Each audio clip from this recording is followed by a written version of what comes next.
Hi, everyone, and welcome to our SDG2 event today. My name is Claire Heffernan. I'm the director of LIDC and the PI of the Action and Stunting Hub. And I'm absolutely delighted to welcome our guests, our speakers today. So just very quickly before we start, I thought I'd share just a few thoughts of why us and why now. So let me share my screen.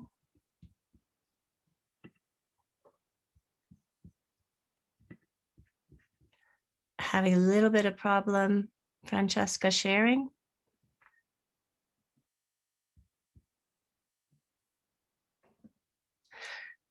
That's okay. I mean, essentially, for those of you who don't know us, LIDC is an organization with over 5,000 members working across all aspects of global development.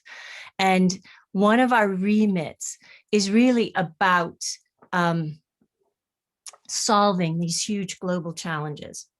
So we aim to one of our goals is to catalyze this membership to solve these challenges. And of course, SDG2 is really a mission critical objective. So I think in relation to why now, I think everybody would agree that now is a very good time. Before the pandemic, SDG2 was one of the worst performing indicators in East and South Asia. And of course, it was universally underperforming in Africa and much of Latin America in the Caribbean. And since 2014, before the SDG started, we knew that SDG2 was in trouble. So the indicators regarding child stunting, of course, are not on track either. And this is something that we'll talk more about. And I don't think it's too big a stretch to claim that COVID-19, we won't know the impacts of COVID-19. This will play out over the next decade, and our speakers are going to speak about this in the first session. Will take us forward. But what we do know is that SDG2 went from being an underperformer to in crisis over the year of 2020. So I hope today that we'll be able to talk about this. And of course, we need all the background to where we're at, but equally we want to talk about the solutions and the solution space. And I think people have offered a lot of solutions, more money, more funding, more collaboration, better evidence, and all of these things are absolutely required. But to get to the solution space, to get to transformative change, we need to see how these things link together. And I think that it's time for radical and disruptive thinking. And I hope today across these 3 sessions that we'll get to that. And first, of course, we need to start out with, do we have a shared understanding? That will be in the first session. The second session is, what does the solution space look like? And the third session is looking at roadblocks and challenges. So welcome to our SDG2 event. We're delighted to have you.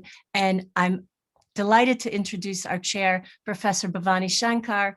He is the theme lead of the food systems of the hub, and among his many other achievements and roles, and further information on his bio is available in the chat. So welcome, Bhavani. Thank you, Claire. Hello, everyone. Welcome, and welcome to this first session, which is on SDG2 before and after the pandemic. We have a pretty limited amount of time, and we have some really exciting speakers with lots and lots of insight.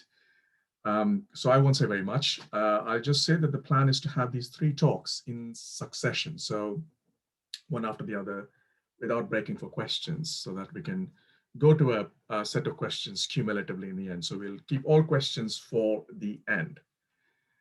So what I will do is briefly introduce the speakers, very briefly, but much more information about the speakers is going to be available through the chat box. So if you want to know more about the speakers, please keep looking there. If you have any questions at any point in time during the various talks, please do enter your questions using the chat box. And this can be at any time during the presentations. Please do indicate your name and your affiliation when you do so that we know who you are. And please also indicate which speaker you're posing your question to. And it could be multiple speakers, it could be all of them. Please just let us know who it is for. And we will get to the end. We will have about 10 to 15 minutes for questions and answers, which is not very much. So what I will do is, with all the questions that have been typed in, I will pick a selection of them and ask our speakers for a short response. And it is possible that we won't have enough time to get through all the questions. So if we can't, then I do apologize. I do thank you for your understanding. So without further ado, let's move on to the first talk by Professor Sandy Thomas. Professor Sandy Thomas is the director of the Global Panel on Agriculture and Food Systems for Nutrition. And she's going to be talking about COVID-19 and safeguarding food systems and promoting healthy diets. Over to you, Sandy. Okay, thank you very much. I'm just going to share my screen. I hope. Here we are. Okay. Right, can you see that okay? Yes, we can. Okay, all right, thanks very much. Well, good morning or good afternoon, everybody. Very pleased to be here. I'm just going to set the scene for thinking about food systems and promoting healthy diets by referring to the impact that COVID has had as we try with the food summits, N4G, COP26, try and think more about how food systems can be strengthened to deliver better nutrition and, of course, help the chances of reaching the goal of SDG2. Most of what I'm going to say is taken from a brief on COVID and food systems that we published early on last year in June, and also from our new Foresight report, which was published at the end of September. So before the pandemic, we know, of course, that outdated policies across the food system have continued to act as a brake on progress.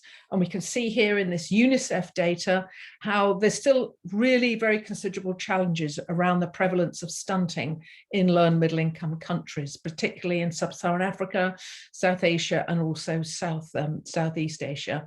And you can see there that the greater the color, the more orange, the darker, the higher the prevalence of stunting. So there still are, even before, of course, the pandemic, there are very major challenges in place.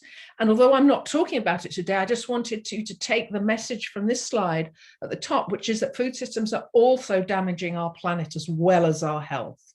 And around 28% of greenhouse gases are released across the food system, in essence. And that's the topic of our new Foresight report. So when we're thinking about health, there's a very important systemic relationship with planetary boundaries as well. So what COVID has done essentially over mostly the past year is to expose the fragility of food systems. So these food systems already fragile because failing in terms of delivering healthy diets, in terms of planetary boundaries, the fragility has become even more acute. So we have at least 100 million more people actually in poverty from World Bank data. We know that around 270 million people are acutely food insecure or directly at risk, and more preventable child deaths, either because of lack of health service access or wasting. And of course, there's considerable evidence now that diet-related non-communicable diseases are important as underlying risk factors for COVID. So as well as contending with pre-pandemic factors, we now have more other factors to deal with. So COVID has caused different kinds of shocks across the food system. And this has happened both in poor and rich countries, but of course, LMICs have been particularly affected in terms of the food system impacts. And the lockdowns that have taken place, we know that not just formal, but also informal retail outlets for food have closed. So it's been difficult because many people access their food this way. Also, many people couldn't get to work, particularly agricultural workers. So right across the food system, whether processing, transport, trade, all affected. And then access to food itself has been seriously impaired over weeks and months for many people. And livelihoods, of course, many households have lost income, and there have been knock-on effects on people's diets and nutrition, and that's been particularly important for vulnerable people. So The impact in terms of COVID-19 on global poverty is one estimate here from LACNA 2020, and we can see that the annual change in the number of extreme poor in millions between 1992 and 2020, this was expected to reduce by 31 million around this time. And of course, now if you look at the blue bar at the top right, you can see that this has changed. The number in extreme poverty is now expected to increase by a very substantial number, around 80, 90 million. So we're now facing a great deal more in the way of these challenges.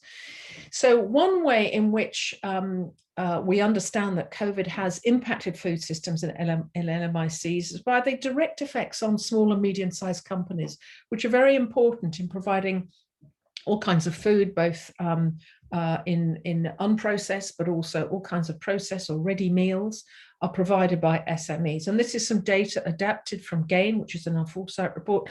And GAIN identified the many different ways in which COVID has impacted the food system. So whether it's sourcing and difficulties, restrictions on travels, border restrictions, people not wanting fresh food as much, which of course is highly perishable, and then of course lack of cash because businesses have to close. And we know that nutritious foods, of all foods, are going to be particularly vulnerable to these kind of shocks because they're highly perishable, and adequate facilities are often not available in terms of cold storage. And so the trade disruptions that we have seen across the food system has really affected those kinds of foods. And we're thinking here of fruits and vegetables, obviously, dairy, meat and fish and so on. So they have been particularly vulnerable, and it's those foods that are particularly important, obviously, in helping to defeat malnutrition. So it's a very difficult situation here. So the actions to support the food system during pandemics, well, it's really vital to keep trade in food commodities flowing, because that will help keep prices stable. And we saw in the 2007, 2008 crisis, when wheat prices and other cereals really rose, that trade restrictions as a result of that really did make the poor much worse off. And so keeping that trade going in staples and other kinds of foods is really important. Also locally, ensuring that local foods that are nutrient rich, particularly for children, that they are available as well as staples. So there is a tendency in many low-income environments for people to look to staples as a way of getting by. And of course, this has all kinds of negative effects. And then protecting the viability of SMEs. So many small companies are expected to go under around the world because of COVID, but protecting the viability, enabling some sort of price support and income support is going to be vital. And then avoiding measures that might cause longer term harm to food system viability, because food systems, as I said at the outset, are already under a great deal of pressure. And there are also other ways in which consumers can be protected against lasting damage to their health. So, for example, monitoring food prices and being prepared to intervene. Obviously, this is going to be governments to protect healthy diets so we're sure they're affordable. And also really thinking about public messaging to ensure that people are aware that at these times that consuming healthy diets where possible is really going to be important, and to be sure that people are aware of the relevance of micronutrients, for example, and also paying attention to regulation at that time, prosecuting fake claims on food safeties and food supplements. There's been quite a development of those. Now, the paper that we published by the Global Panel was done in June, so there's a reasonable amount of insight there from early data, but clearly there's going to be, quite a much deeper understanding as data comes in over the past year. But as Claire pointed out at the beginning, there's still a great deal that is unknown and won't really be understood until one can take a sort of longer look back. At the moment, we are producing a piece of work for the scientific group of the UN Food Systems Summit.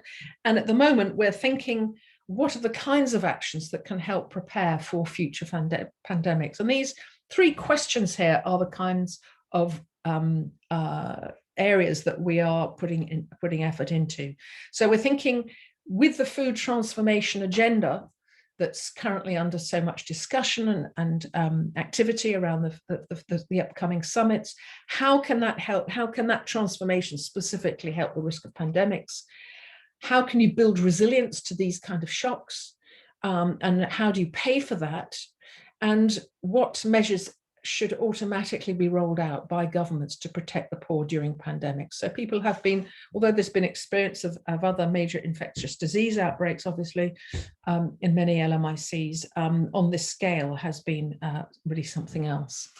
So I've just put up this diagram of the food system to finish up on, because what the global panel has done, and this very much aligns with vision in other bodies, but it sees that there are policy actions that need to be taken as a priority across the food system to enable governments and all the other stakeholders to begin to take the first steps towards transformation. So we see the first stage as being very much a food system transition, and that you have to have transition before you can get to the goal of food system transformation. And the only way this can really work effectively is if there is action across, system-wide and across the 4 major domains. So we've identified in a very pragmatic way the kinds of evidence-based actions that can be taken. And in doing this will help build resilience across the whole food system to all the kinds of shocks that come along, whether it's COVID or whether it's incipient climate change and so on. So just to remind you, if you haven't seen this sort of diagram before, that it's conventional to look at the food system in terms of 4 major domains that have to be operating effectively for people to have healthy, sustainable diets. So we're talking about availability, for example, rebalancing agricultural sector subsidies. We're talking about accessibility, cutting food loss and waste, or really thinking about the levers of trade. In terms of affordability, social protection, really important here, and pro-poor growth being promoted. And then finally, on the bottom left, thinking about how to make food desirable, because even if nutritious, affordable food is available, people won't necessarily eat it. So it's really thinking about updating food-based dietary guidelines so that they have a policy impact and better regulation, for example. So these are the kinds of steps that policymakers can take to help deal with pandemics, as well as having these main agendas in terms of sustainability and broader undernutrition. So those are the main points that I wanted to make. I've tried to focus particularly on COVID. As I say, the main study we did initially was published last June, and that will be updated by way of the work for the scientific group of the UN FSS. And there's much more information about how to transform food systems and what transition looks like for all countries, but the accent is on LMICs, and I've just presented a few points there today. That's in the full report, which you can see on the left-hand side. And I'll stop there. Thank you very much.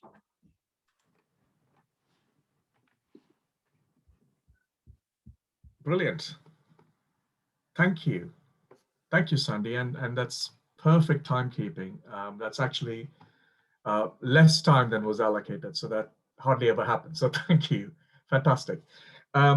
So let's move on to the next presentation. Dr. Saul Morris is going to present to us about what will more people be eating safe, nutritious foods by 2030.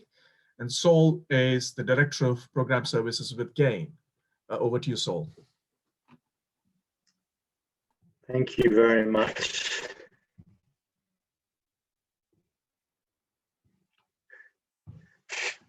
Hello, everybody. It's great to be here with you all today. I'm going to follow on very much from what Sandy was talking about just now so eloquently, and talk about, will more people be eating safe, nutritious foods by 2030?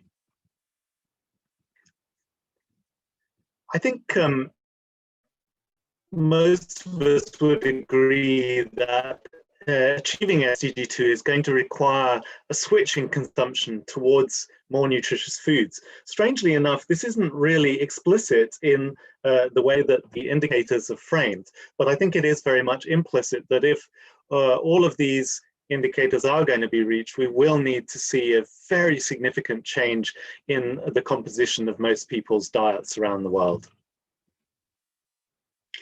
So it's really important to think about what is actually happening to the drivers of those consumption shifts.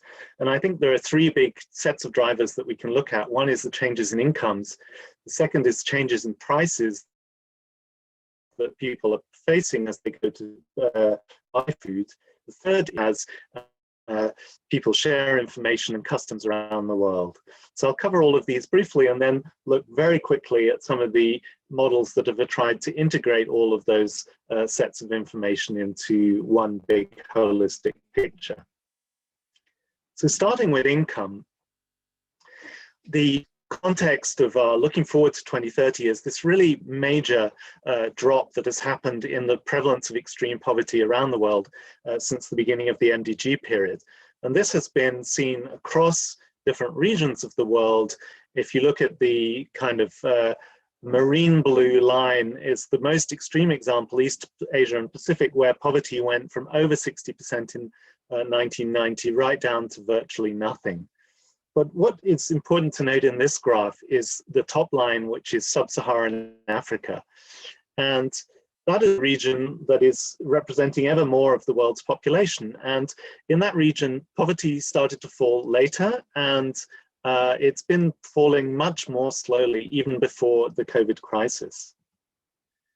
So what is all of this, what has been happening since the COVID crisis started? This is a graph from the middle of last year. I think listening to Sandy just now, it's a little bit out of date, and I think most people would believe that there's been a considerably larger rise in the percentage of poverty than just 1 percentage point. But at that point it was made, it was essentially a best guess, they called it a nowcast, of what would happen in the global poverty rate. And the key things are, how much did the shock caused by COVID lead to an increase in global poverty rate? So here estimated at 1%, probably larger as I go. But also then after the initial extreme shock, what direction did that curve start to take? Did it plateau for a long period of time? Are we going to see things go back to normal sooner or later? And that, of course, is crystal ball territory, and it's very difficult for any of us to know that at this point. And while the context of the pandemic, drove towards higher levels of poverty, we did at least see positive policy measures put in place by many, many governments. Actually, it's quite remarkable how many social protection programs were put in place over the first months of the pandemic. So by June, by the middle of last year, we had well over 1,000 new policy measures put in place, reaching many, many people. Not as many as we would like, because the coverage of these programs is not fantastic, but a really good effort to increase the reach of important programs that will mitigate the poverty-inducing impacts of the pandemic.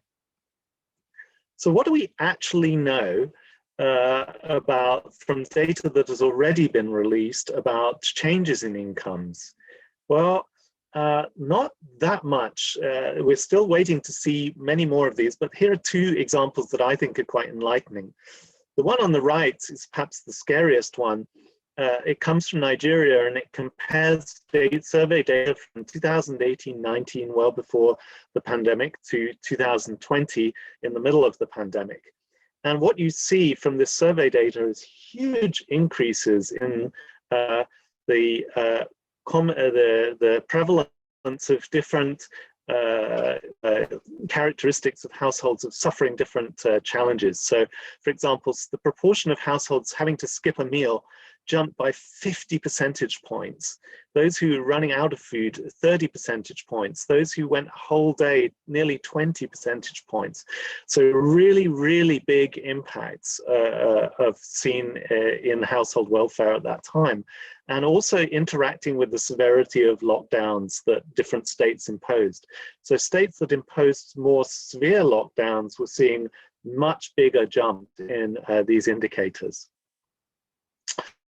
The data from Bangladesh, which compares a shorter period of time, March to August 2020, are still pretty significant. They show a 20% drop in household income. Now, considering that many households in Bangladesh were probably at the cusp of severe poverty anyway, a 20% drop could really have taken them well into territory where they were going to struggle to access nutritious foods. Now, interestingly, the drop in household expenditures was considerably less than the drop in incomes, suggesting that maybe at least over the short term, some households were able to cushion the impact of their drop in income by drawing on their savings. Now, obviously, there's only a certain amount of time that you can continue to draw savings if your savings weren't that big to start with. So it may be that by now, as well into a second wave of COVID in Bangladesh, many of those households would have exhausted those savings by now. What do we know about changes in prices? Well, the key thing that we know about changes in prices is that prices of food have been going up consistently over the years. It's really hard to get a time series of prices for different food groups for different countries. This is one of the few great illustrations of this that I know coming from Ethiopia from the period 2002 to 2016. And what you see here is that food prices have definitely drifted up very considerably. Some food groups are 10 times more expensive than they were in 2002. There isn't much evidence that any particular food group has become relatively more expensive compared to other food groups. So the implication of that might be that households with constrained budgets are going to have to allocate more and more of their budget to food because in general, the price of food is going up. And if that's the case, they might choose cheaper food, so some less nutritious foods, but it isn't at least being aggravated by an even steeper increase in prices for more nutritious foods. And what has COVID done to these trends? So at GAIN, we've been looking at food prices from multiple locations intensively over the course of the last year, from our own project sites, from sources like this, such as the FAO Daily Food Prices Monitor, which gives you a good sense of longer and larger scale trends from averaged across whole countries and on larger periods of time. And what our conclusion is that food price changes have been very, very context specific. They varied a lot according to place, according to time, and according to commodity, and it's really hard to generalize. It doesn't appear that there is a broad cross-cutting rise in food prices due to the COVID epidemic, but that is very different for particular places and particular times and particular commodities. What about tastes? Well, it's hard to measure changes in taste. There isn't an objective measure of food tastes or preferences for certain groups of food. One of my favorite studies is this study by the market research company Nielsen, which looked at different population. They tried to segment the population of Africa into archetypal groups of consumers who would tend to go for different kinds of products. And they did surveys to try and determine to what degree these different population subgroups were present at different times, or in 2012 rather, in different countries in Africa. So they have this report which covers various different countries. And I think it's interesting to see what a large proportion of the African population is represented by groups who are clearly going to be looking for, if you like, more traditional rich country type diets, the trendy aspirants or the evolving juniors, all groups who probably going to want more of both healthy foods. So they're probably, they might want more healthy animal source foods, for example, but they're also likely to want more of what are probably unhealthy foods as well. What does the holistic view tell us when you combine all of these different sources of data? Well, starting first with animal source foods, we have this very interesting study from FAO, looking at the likely future consumption of animal source foods, all different animal foods altogether, by 2030. And what it shows us is that, yes, the increases in income that were expected, and again, this is a pre-COVID publication, so it doesn't take into account the impact of the pandemic, but the trends that were visible already at that time suggested that there would be definitely an increase in animal source foods, greater in some kinds of animal source foods than in others. But actually, it's far from the tsunami of overconsumption of animal source foods that some people have been afraid of.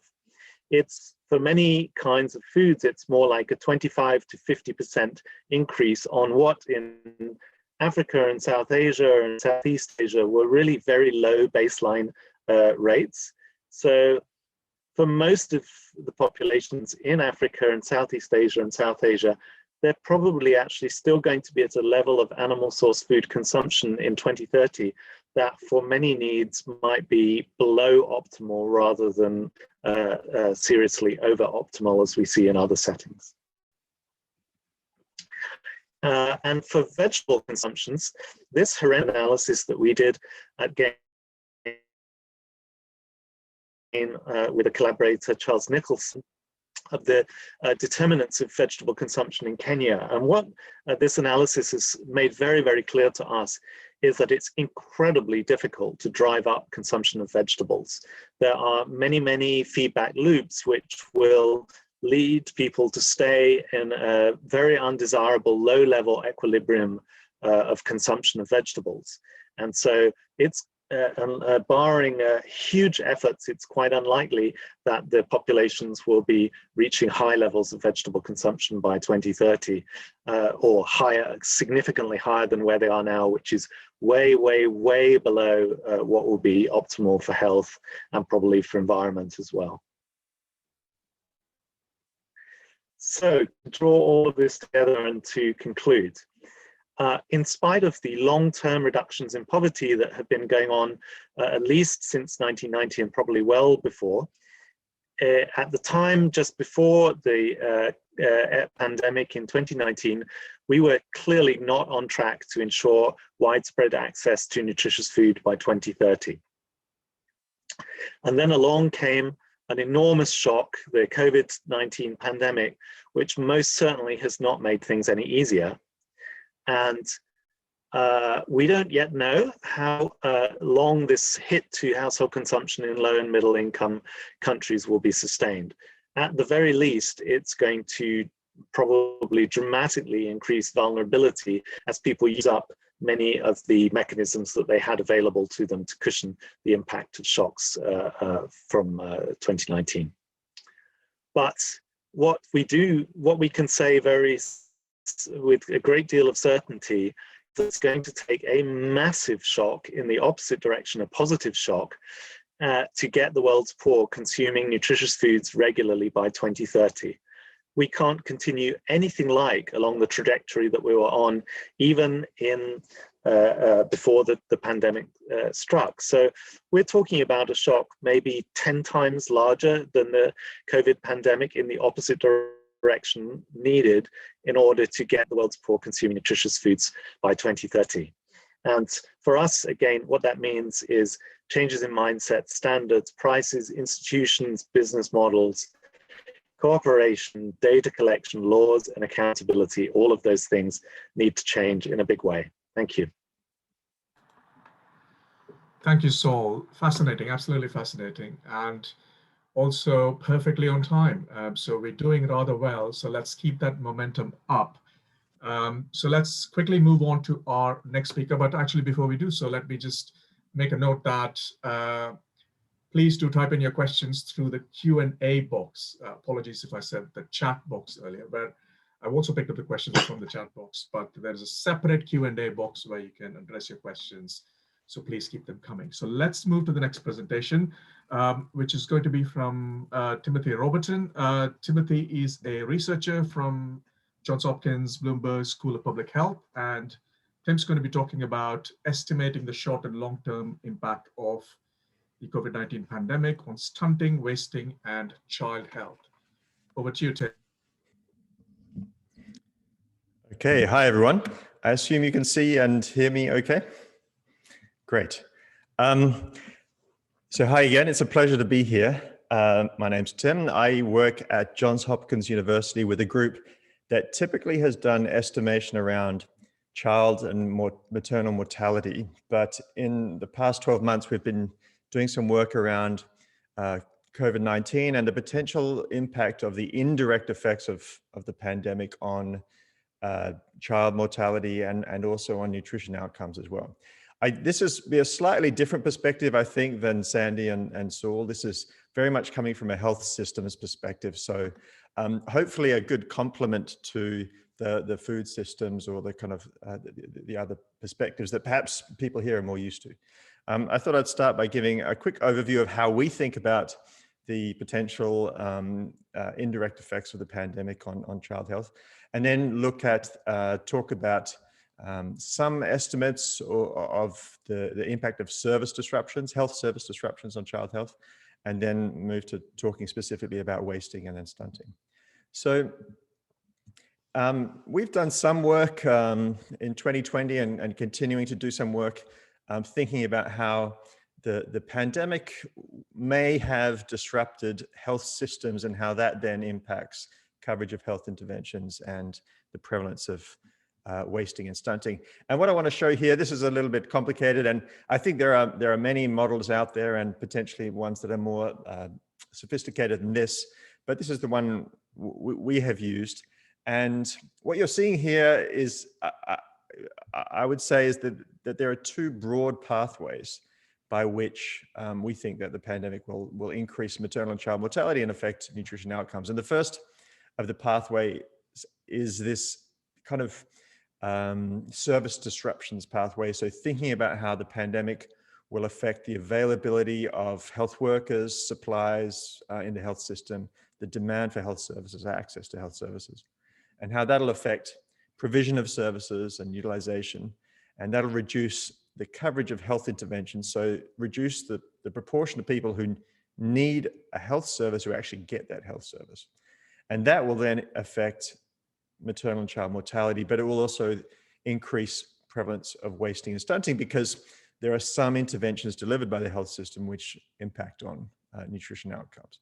So that would be the first pathway. And frankly, that's the pathway I'm more familiar with and around which we've done our modeling.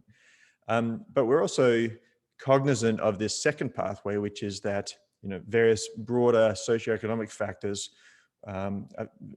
will affect things like food systems and income, social protection, safety nets, the sorts of things that Sandy and Saul have been talking about.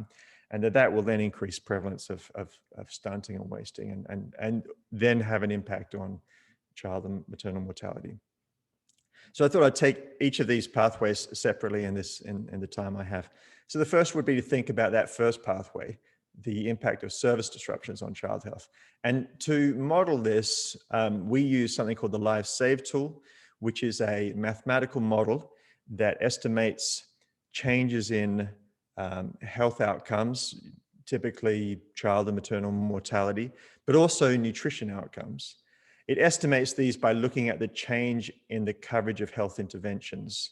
So if fewer kids are receiving antibiotics for pneumonia, or if fewer kids are receiving anti-malarials or other health services, that's going to potentially increase the number of kids who are at risk and then die from those diseases. So that's the tool we use, and it's available online and free for anyone to use if you're interested. And we used the LiveSave tool to do this study about 9 months ago now, at the start of the kind of pandemic, which was really trying to kind of raise awareness of the issues that we've all been talking about by estimating the impact of a set of hypothesized scenarios. So saying, if coverage were to decrease by certain percentages, what would be the outcome in terms of child maternal mortality? And as you can imagine, we found some, quite large negative consequences that would come from disruptions. One of our scenarios that you're seeing here, we sort of assumed that there might be reductions in the availability of workforce, the availability of supplies, demand and access across the entire continuum of care for mothers and kids. And when you put all of these sort of smaller individual disruptions together, you would get, in the order of maybe between 10 to even up to 50% reduction in coverage of interventions.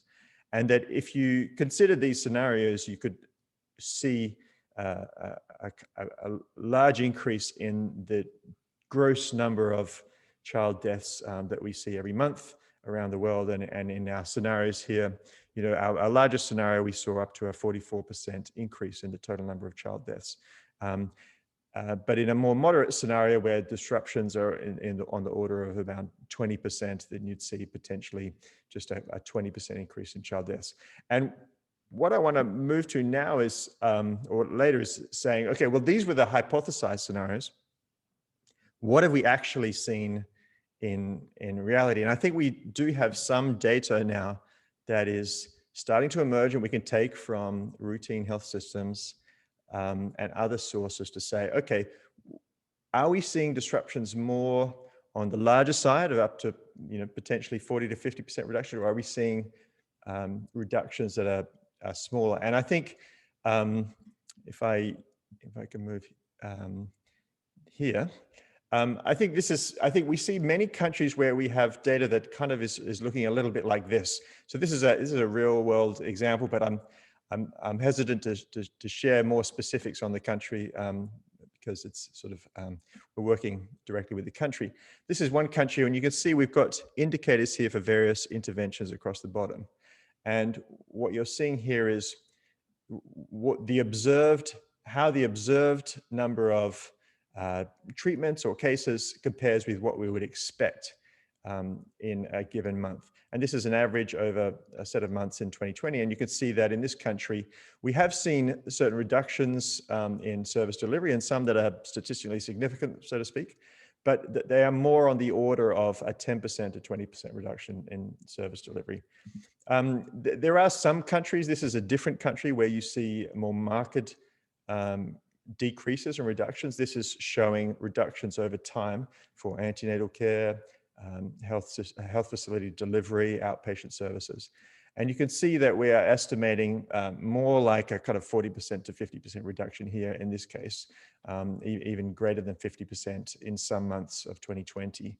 This is the year of 2020, the months going from January to December. But I would say that what you're seeing here is somewhat of an outlier compared to many of the countries we see for which disruptions are a little bit smaller. So I think that's really, there's not much more to say at this point in time. I think we need to continue to get the data from available sources like this, and then reconsider what that means in terms of impact on mortality or outcomes resulting from service disruptions. And I think I would say that in many countries, it's looking like the disruptions are more like our middle scenario, where we would estimate potentially a 20% increase for at least for the first year in mortality.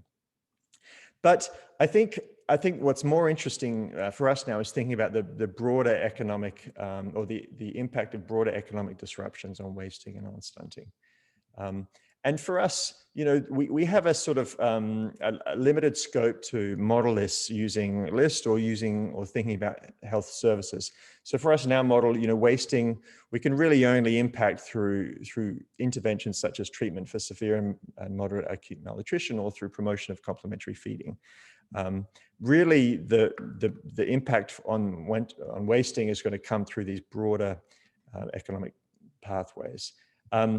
While we haven't done that modeling ourselves, we've been involved in a group that has done that, led by IFPRI, the International Food Policy Research Institute, and a group called Standing Together for Nutrition. And they did a model which found that a 10% decrease in GNI for a country could potentially lead to a 14% increase in the prevalence of wasting, and thus leading to millions more kids suffering from wasting because of decreases in GNI and other economic impacts. And I think some of these numbers may have been referenced by Sandy and Saul in their presentations. So it's very difficult to model because our models have to take in so many factors for this stuff. But I think even crude analyses can sort of back up our claims that there's going to be significant increases of wasting. And finally, just thinking now about stunting. Stunting is a similar thing. We do have health system interventions that impact on stunting. What you're seeing here is a representation of our model, which involves about 12 interventions on the left, either affecting stunting directly or by affecting diarrhea incidence or birth outcomes, which then impact on stunting. But again, we've done various analyses which say, okay, well, if we were to scale up these health system interventions, could we achieve stunting targets? And therefore, the opposite, if we were to see disruptions in these health systems interventions, how would that affect stunting? And the answer is probably not much, or not as much as we need, at least in terms of the positive end. In our recent analysis that you saw before, we scaled up all of those health system interventions to the maximum possible coverage. And even then we found that many countries wouldn't achieve stunting targets. So the health system can only get you so far, and we therefore need these other kind of factors which we've been talking about here today. But the good news, I suppose, as a kind of one blessing from that is that health system disruptions, health system increases may not increase stunting as much as we need, decrease stunting as much as we need. But on the other hand, if we see health service disruptions, the good news potentially is that won't have a bigger impact on stunting as you might think. And this is just one simple analysis which I ran for this presentation with taking an example country and saying, our counterfactual, with no disruptions, you would see around 5 million kids being stunted at any one time, for the next 5 years. But if we were to disrupt all of the health service interventions, we would see really only a 1% increase in the number of kids who are stunted and decreasing over time, which again, it's a model and there's only so many things that it can kind of take into account. But I think the main point seems to be true, both that the health system, we need more than the health system to decrease stunting, but also that our disruptions to the health service may not have a big impact. And really the big impact is going to come from the broader socio-economic effects that Sandy and Saul have been talking about today. So that's my perspective from our work on health systems. So thank you very much.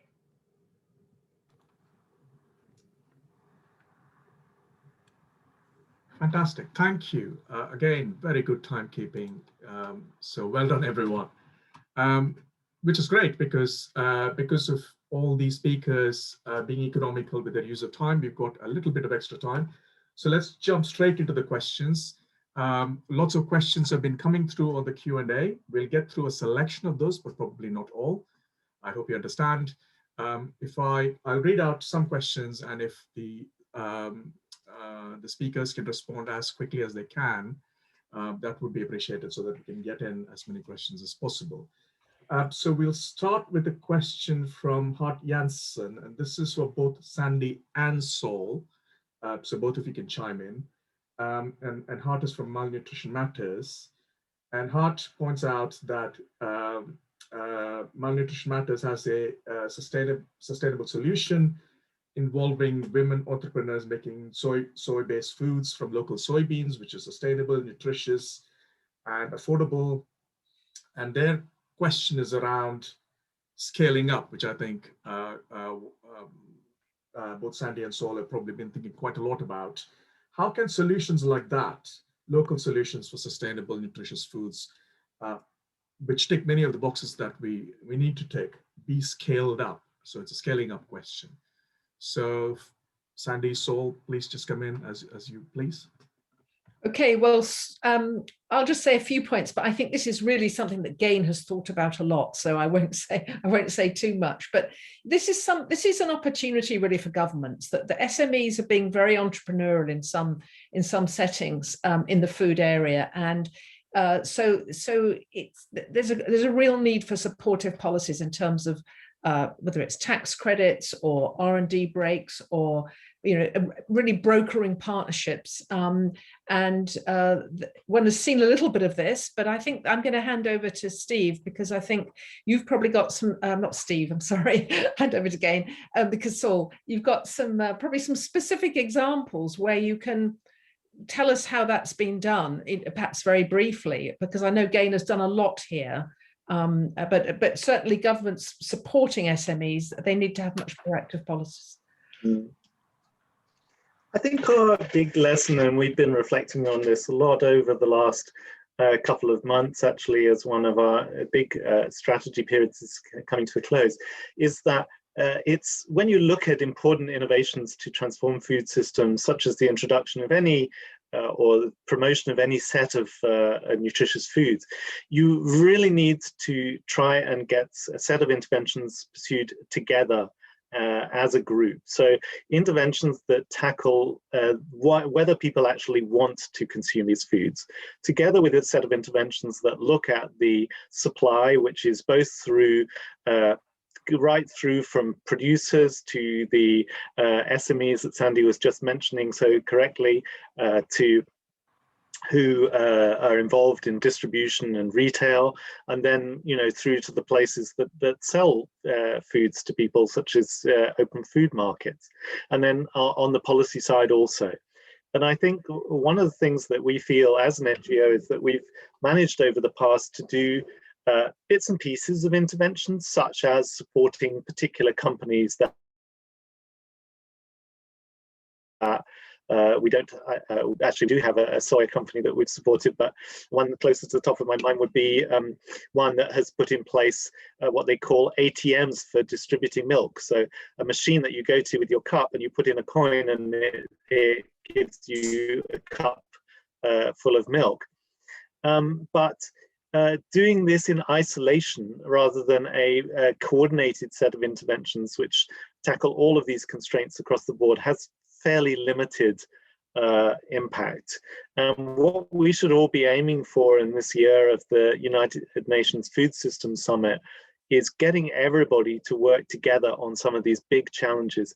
How can we all work on getting people to eat more vegetables in the world? This is a problem for all of us. There's no individual NGO or SME or government that can do this alone. So how can we come together in collaboration and work in a really bring a tsunami of action and energy to these problems? Thank you. Thank you, Saul, and thank you, Sandy. Saul, while we've got you there, a follow-up question for you. Well, a question from Irmgard Jordan, which is very specific about your talk. And you presented some data on skipping meals, which I think might have been the Bangladesh data. And he asks whether there's anything you have in the data which is regarding the quality of diets, particularly fruit and vegetables, for example. Has there been a reduction in fruit and vegetables, because some of the work that they've been doing shows some effect on decrease in vegetable consumption diversity arising from pandemic shock. So do you have any perspectives on that? Yeah, so this is just a one piecemeal little bit of a study that came out of Nigeria, and this, when I was looking around for good examples to share, there's yet really quite few. I think one of the things that's really going to be informative is Gallup is now collecting in 40 countries as kind of a simplified food frequency type of recall data, which will be across all food types and then summarized using dietary quality measures this year and next year, and that we'll be able then to look at much bigger scale as to whether the pandemic has led to really large scale shifts in the type of diets that people are consuming. But for the moment, we're limited to rather bitty little observations from very specific places, and it's a bit hard to.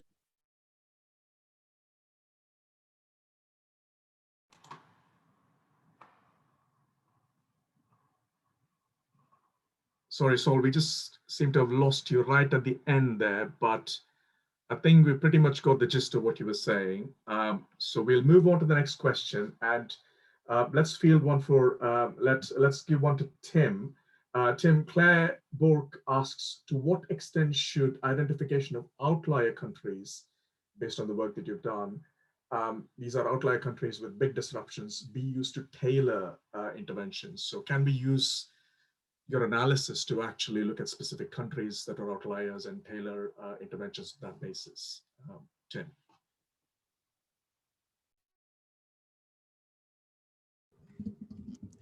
That's an interesting question. I'm not really sure how to answer that. I think certainly some maybe you mentioned that because I said that some countries were potentially seeing greater service disruptions than other countries. I think I'm not sure that that is. I think maybe just the lesson there is that we need to make sure that we do look at country-specific data and we take appropriate action for each individual country, and we don't make generalizations from one country to the other. I think it is very tempting, and I think there are stakeholders, and probably for good reason, want to be very cautious and give strong messaging around the need to ensure service continuity and potentially to limit maybe lockdowns, or at least to kind of push back against stuff, and that may be true for some countries, but it might not be true for all countries. So I think that's an interesting question. I'm sorry I don't have a more intelligent answer, but I think the point's well made that we need to not take a cookie cutter approach to all countries. Thank you, Tim. Another question for Sandy from Lyria, and this is a question that goes beyond this immediate concern about the pandemic. It's about how do we provide nutritious foods, sustainable nutritious foods for all? Because the dilemma is that you need the fertilizer and the pesticide applications to produce more food, but then you run into sustainability problems. So how do we bridge, that problem? How do we make the balance? And that is a really good question, and I think that is why in the Foresight report that we've looked very much at human health and planetary implications side by side, because we see that you can only really have healthy diets for all if you have sustainable healthy diets for all, simply because of the impairment of the food system by major deterioration in the environment. So it's very much taking the food system as a whole and persuading policymakers that they have to act across the entire food system, not just from a health perspective, but from a planetary perspective. So while there will be a place, I'm sure, for large scale agriculture, which has inputs, for some time, simply because of the expansion of human populations and so on, and the amount of food that's needed, there are many ways in which we can grow food much more sustainably, but it's got to be made tractable to policymakers. So in many ways, I think the kinds of interventions that the evidence shows can be put forward and that are potentially persuasive, they need to be almost packaged together. So you need to be able to persuade policymakers that you're already thinking about doing this. Maybe it's in relation to biodiversity or in relation to some aspect of climate change. But if you do those steps, then you would also improve nutrition, because otherwise there are many different ways in which policymakers are pulled at the moment. And I think many of them will feel that they're firefighting, and this was a prevalent view even before COVID. So I think one really has to work hard, I think, to enable policymakers to see the kinds of transition steps you can make that are feasible, that are affordable. It may take some time, but you have to have both together, because diets can only really be the two things, healthy and sustainable. And we do know there is quite a lot of evidence to show how this can be done. And obviously, just picking up on the point that Tim made, you can't generalize. Countries have very specific, agroecological environments. But there's a huge amount of expertise in LMICs and in understanding what is appropriate for particular settings. So, I mean, I feel there's a lot people. I mean, there's a lot of experts and academics on this at this meeting, and they will have very much a role, I think, in helping to persuade governments to do the right thing too. I'll leave it there. Thank you. That's great. The next question is from John Gibb. It's an interesting and provocative question. John asks, where is the evidence that high-income countries are committed to the Sustainable Development Goals? And does the UN measure these commitments? What is the proof that they're actually committed to this, or are these just talking points? And this is a question to all, anyone who's interested in responding to it. So I'll just open it up to the speakers to come in.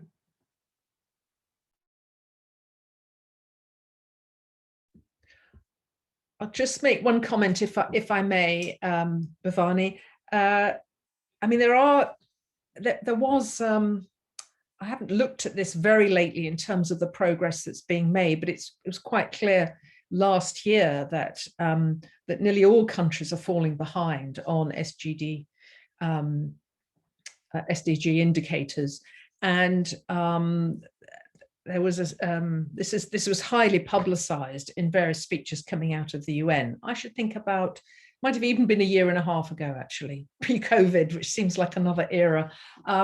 So those measurements are being made, and countries will fall behind, just as they do with climate targets and others. And that information, I think is pretty much in the public domain. Obviously, in some parts of the world, the indicators are going to be a bit thin. It's very challenging to pull all this information together when the data are sometimes patchy. But the data, these indicators are being, do as I understand it, have to be put together and published. And they did show quite a worrying picture about a year and a half ago. But I must confess, I haven't looked at them lately. But I can't imagine at this stage of the COVID pandemic that they are headed in anything but perhaps a more a worse direction, basically, just simply because of what we've been hearing from colleagues here. Thank you. Does anyone else want to come in on that?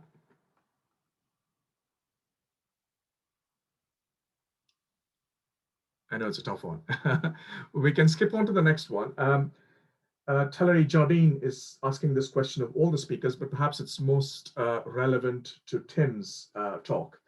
Tellery asks, what incentives to stakeholders are needed to work across food, livelihoods, and health systems? So the classic things that determine child growth and health, and what incentives are needed to stakeholders to ensure that they're actually able to work across these different areas, which typically exist in silos.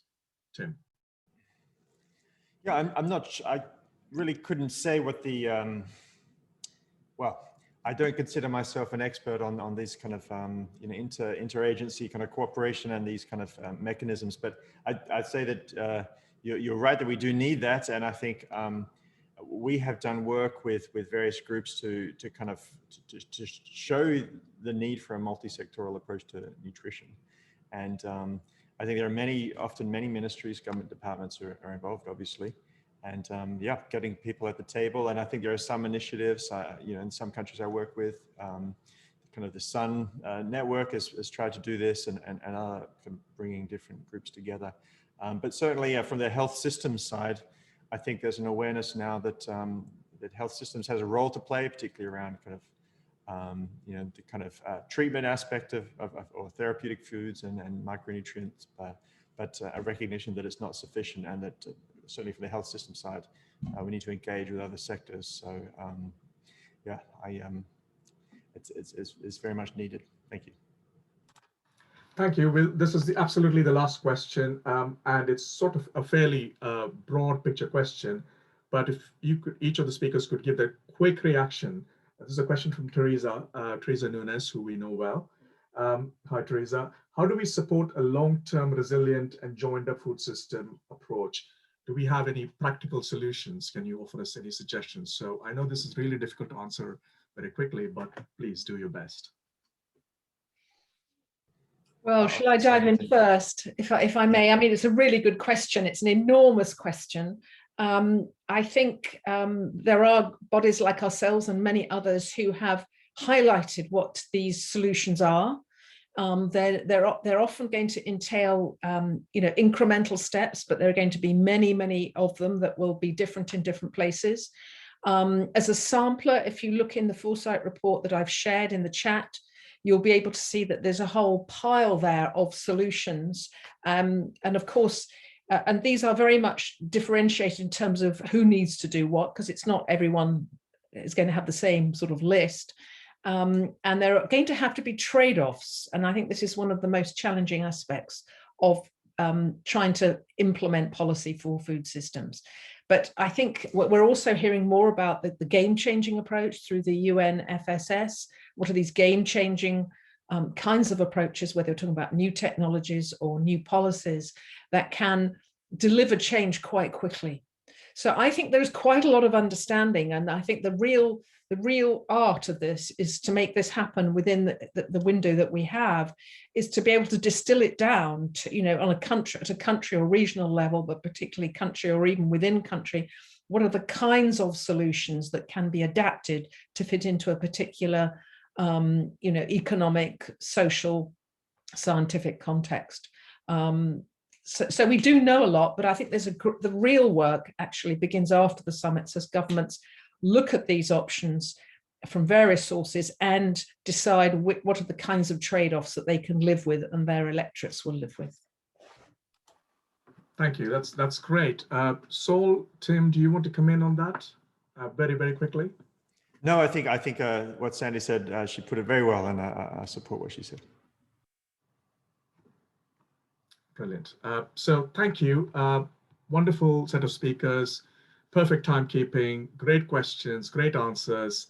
That was a really stimulating session. So thank you very much. Sets us up for the next session, but there's things happening in between. So I'll hand it back now to Claire to introduce the next segment. Thank you. Thank you very much, Bhavani. And that's absolutely a perfect ending for this session to lead us on to the next one. But we have an artistic intermezzo for everyone, and we'd like to introduce Sharifah Energy. Now, Sharifah is a poet, she's a writer, she's a spoken word artist, and she's created a poem for us around SDG2, and she's also going to speak about, tell us some of her other poems. These are available in her latest work, Galaxy Walk, on her website, which the link is in the chat. Sharifah, thank you so much for joining us. Welcome. Thank you.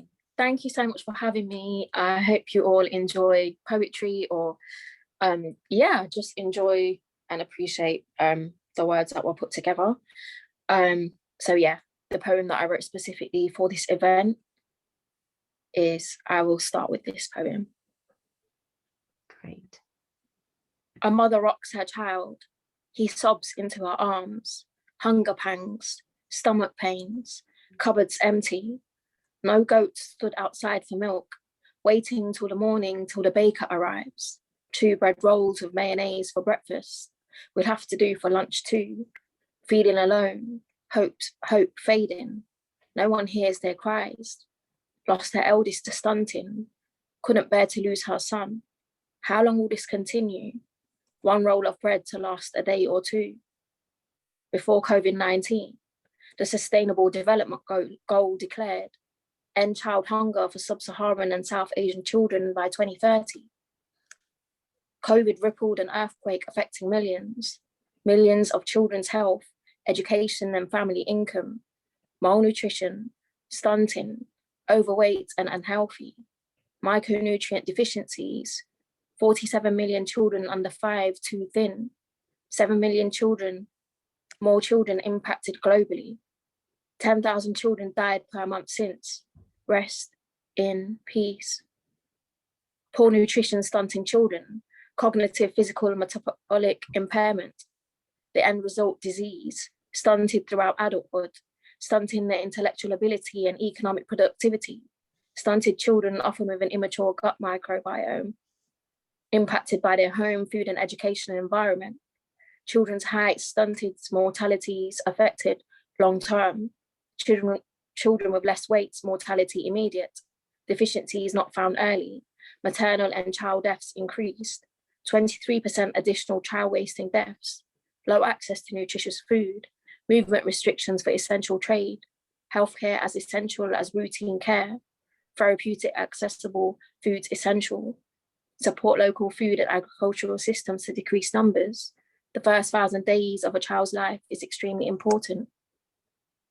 690 million chronically undernourished people exist across the globe, 3 billion unable to afford a healthy diet, 11 million yearly deaths, the global north failing to produce sufficient quantities of affordable food, a broken world food system, children attending school on empty stomachs, low concentration, lethargic, falling asleep, unable to retain information, poor with maths equations, dehydration, a full brain capacity deprived of expansion, a third of 4 million metric food tons produce wasted,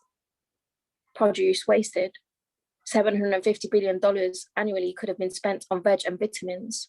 Europe underdevelops Africa, said Walter Rodney. Farmers needing solidarity with access to more crops to feed their own, ask mining companies to dig into their pockets, support building their roads. Farmers to have storage access, accessible roads to get goods to the market, support indigenous communities to own their land, have rights over their land and water. Solidarity with all farmers in India, demands to be respected and paid what they deserve. Solidarity is essential for support to feed their children, recognition of farmers who are women, less GMO produce. All communities have access to healthy nutrients, not the cheapest gluten noodles. Be inspired by Kenyans harvesting locust swarms, turning the once nuisances into fertilizer and animal feed, transforming a plague into profit.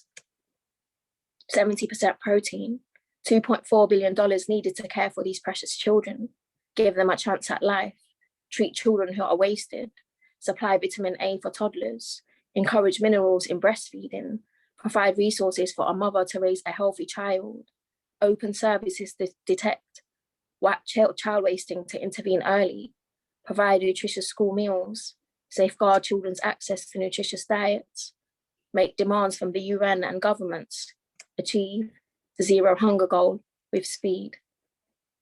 Thank you. Oh, thank you, Sharifah. So That was beautiful. Thank you. I appreciate your feedback. Yeah, so I'm going to read you some poems from my poetry collection, Galaxy Walk. And yeah, the link's in the bio. If anyone enjoys the poems, you know, there's a lot more. But yeah, I'm going to start off with a poem I actually wrote about my grandmother, and it's just a bit nostalgic. And anyone who likes South Asian food will probably appreciate this. Or just about your grandma, related to your own grandma. Wish I could write poetry to my grandmother in Gujarati, weave intricate stories and memories, share acknowledgement of her, a blessing in my life, illustrate all stories etched in my story, half-term excitement as a child, pile of logs of books selected at Highfields Library, hidden away tucked into a grocery bag, skipping the waft and aroma of her cooking in the kitchen, better make it before 10:30, gliding my feet down Galaxy Walk, just in time to eat fresh chapati. Mum made rotis too, There was an extra special taste of Barbie made by Ma's hands, her delicate wrinkled hands carving circles before placing dough onto a dough, wrist flicking, flour inflating, hands rotating, chapati flipping, resting elbows on the kitchen table, eyes wide, hunger staring, hands washed, tongue salivating, watching as she placed, piping round hot chapatis onto flour decorated plates, chair scraping the kitchen floor, pushing in, about to tuck in, butter spread by her flour glittered hands, chapatis rolled like ancient scrolls. Ma's recipe nobody could imitate, but the taste lay in the buds of her fingertips. Later in her youth, her granddaughter learnt she made chapati for whole villages. How much of a blessing it has been to eat morsels from Ma's hands, onions hissing on the stove, shedding their skin to her flute at the crack of dawn. Shedding their skin to her flute at the crack of dawn. Gluttonous rituals, 3 sittings on Eid day, in the afternoon at dinner when uncles and cousins came, licking fingers, gobbling 2 lamb biryani plates, no rice grain visible, fingers, masala stained. So thank you, that's No Chapati Like Ma's. The next piece I'm going to read for you, it's called Sweets Alone. So I went to Sierra Leone and did some work with young people involved in sex work, like just some of the children, and just did some work with like some of the independent miners as well. But yeah, so this poem is just me remembering some of my friends, especially like when you hear bad news about what's happening in other countries and you actually know people. So yeah, this piece is called Sweets Alone. Sierra Leone. She never gets to catch her breath. Had every intention to revisit. But when Mama Tida died, what was the point of going back to Conno? Who would I sit beside to listen to the radio? Cook eggs with love and avocado? Who would I run to when the girls got in trouble? Who would cry out, Ibo, in response to a happening? I'd return to the compound on tiptoes, sandals in hand from the diamond mine, trying not to get the floor dirty. Diarrhea mud up to my knees, assisting local men digging and sieving who wanted independence from foreign mining companies. The beautiful frail elder who treat me like I was his granddaughter. He'd help pour water. I'd exfoliate my legs, the dirt on my feet dissolved. What happened to him? And what about Patrick, who said if men and women were equal, then women would surely climb coconut trees to bring down gourds? I wept when Matthew Soiree died, my treasured friend who crashed his motorbike. I recall his laughter, making the engine go faster, holding on for life. Wheels hitting potholes. One night, the fuel ran out, sat in the dark, rain pouring, waiting for a headlight from a passerby. What about Mohammed James, the tailor? Hair in thick locks, my Muslim brother. He introduced me to Conno storytellers, took me to brothels and clubs to support women, or watch a hawk. What about social worker Jason? Amused every time I'd yell, "Jeez," pelting through the markets on the compound motorbike, confused. Why are you saying Jesus? Say Muhammad. What about the professor, the encyclopedia who gave me history lessons late at night, from Britain to Freetown? What about the pleasant woman, her daughter's voice lathered in honey, the one who gifted me pepperfish, emptying her purse, burning my stomach, heard I was Indian and added too much chili? What about Fatima, the fiery model who wouldn't accept nonsense, who shared her blessings with struggling women, opening her home? What about Black Diamond? Mama Tida warned me was a nuisance, the too familiar look in his eyes. He grew up in Holland and Croydon before repatriating. What about T-Boy? Evenings we'd sit on the veranda, insist on stories, lightning flash, street lights, turning me into a grandmother before my time, discussing racism in Britain, shifting his perspective. He learned English girls have teenage pregnancies too. Did he go to school in the end? Did he reach his full potential? Did he get off the streets, go back to living with his mum? A blessed child, so much affection, a painful farewell when leaving Conno. What about Kadiatu, Lucia? What happened to my little sisters? The playful aunties, women in villages who would greet me with teases. Small picking, but she read book. What happened to the compassionate boys? The vendors who sold drinks on street corners, passionate about foreigners not taking from their land, concerned over the well-being of their young sisters. If Salone got money for our resources, our sisters wouldn't be on the streets. They will be the next First Lady, the boys with bright eyes. When I heard news of Ebola, when mudslides crushed over 500 lives, my Salone family remained in the forefront of my mind. This flood, this mudslide, this quick mud, this mud holding bodies.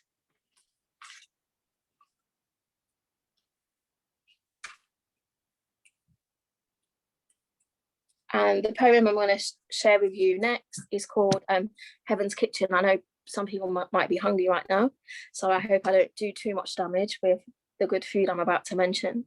So yeah, this is just some of my favourite foods.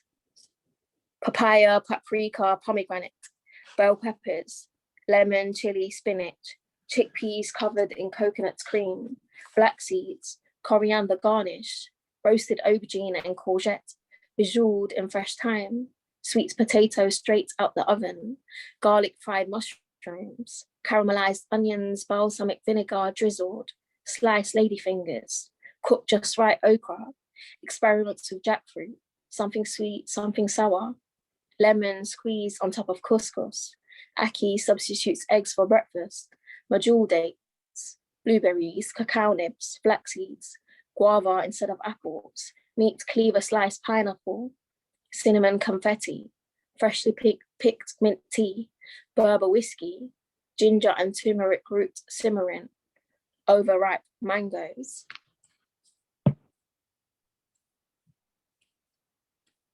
And the last poem that I'm going to share with you all is called Tired. And it is a little bit depressing, but it's more, it's just my reflection. Sometimes it does feel like that. I feel like there's so much going on in the world, and especially when you're someone who's like active in the community, whether on a grassroots level or doing things or just reading the news all the time, it can become quite just quite upsetting.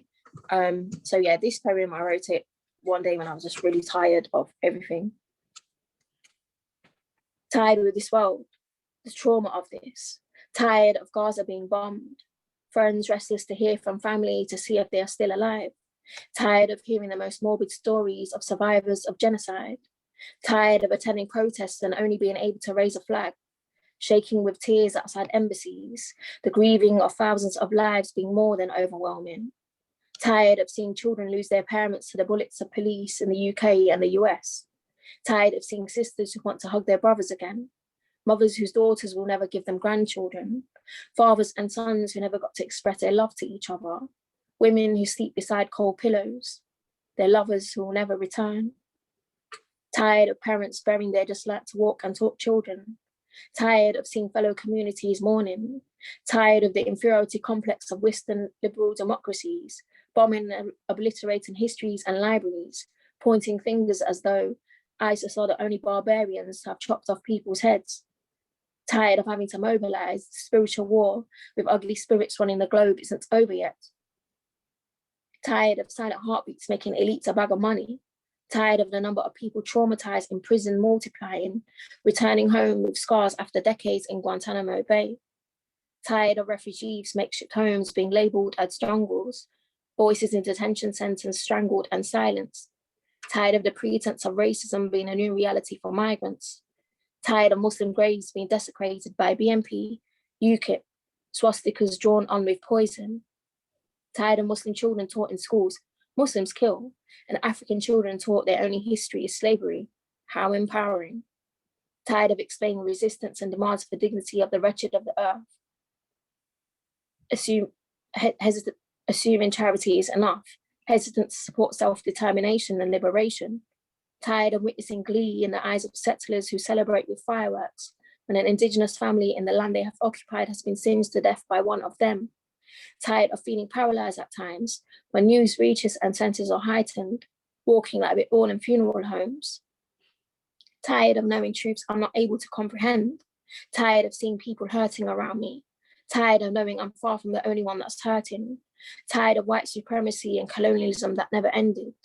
Tired of the war machine, of Chilcot or not, so many inquests but still no justice.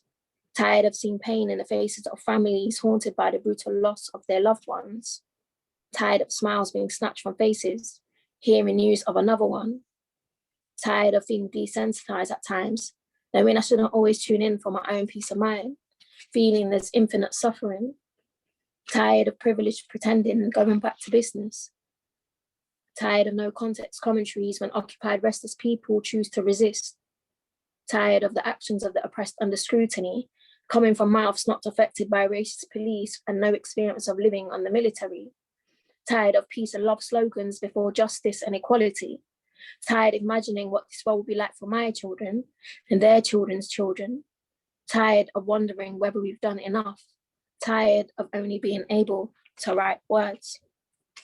Thank you so much, everyone, for listening. And yeah, if you'd like to support me and just read more poems, then you can get my collection, Galaxy Walk, on sharifahenergy.com. I'll send out signed copies. But yeah, thank you so much. And I hope the rest of the webinar goes brilliant. Oh, thank you, Sharifah. That was absolutely beautiful. Thank you so much for your time. And we'll definitely be in touch with you. Thank you. So the second session starts at 1:30, but I think we can all have a few minutes, delay that, so everybody can go get a cup of tea before we start. So maybe in another sort of 5 minutes, if we could start, that would be great. I know all the speakers are here for the second session, so that's good news.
Okay, welcome back, everyone.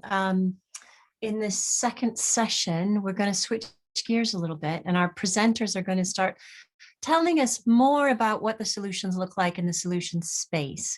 And we've had this great, brilliant overview of some of the issues and problems from the first session that leads us into this space now.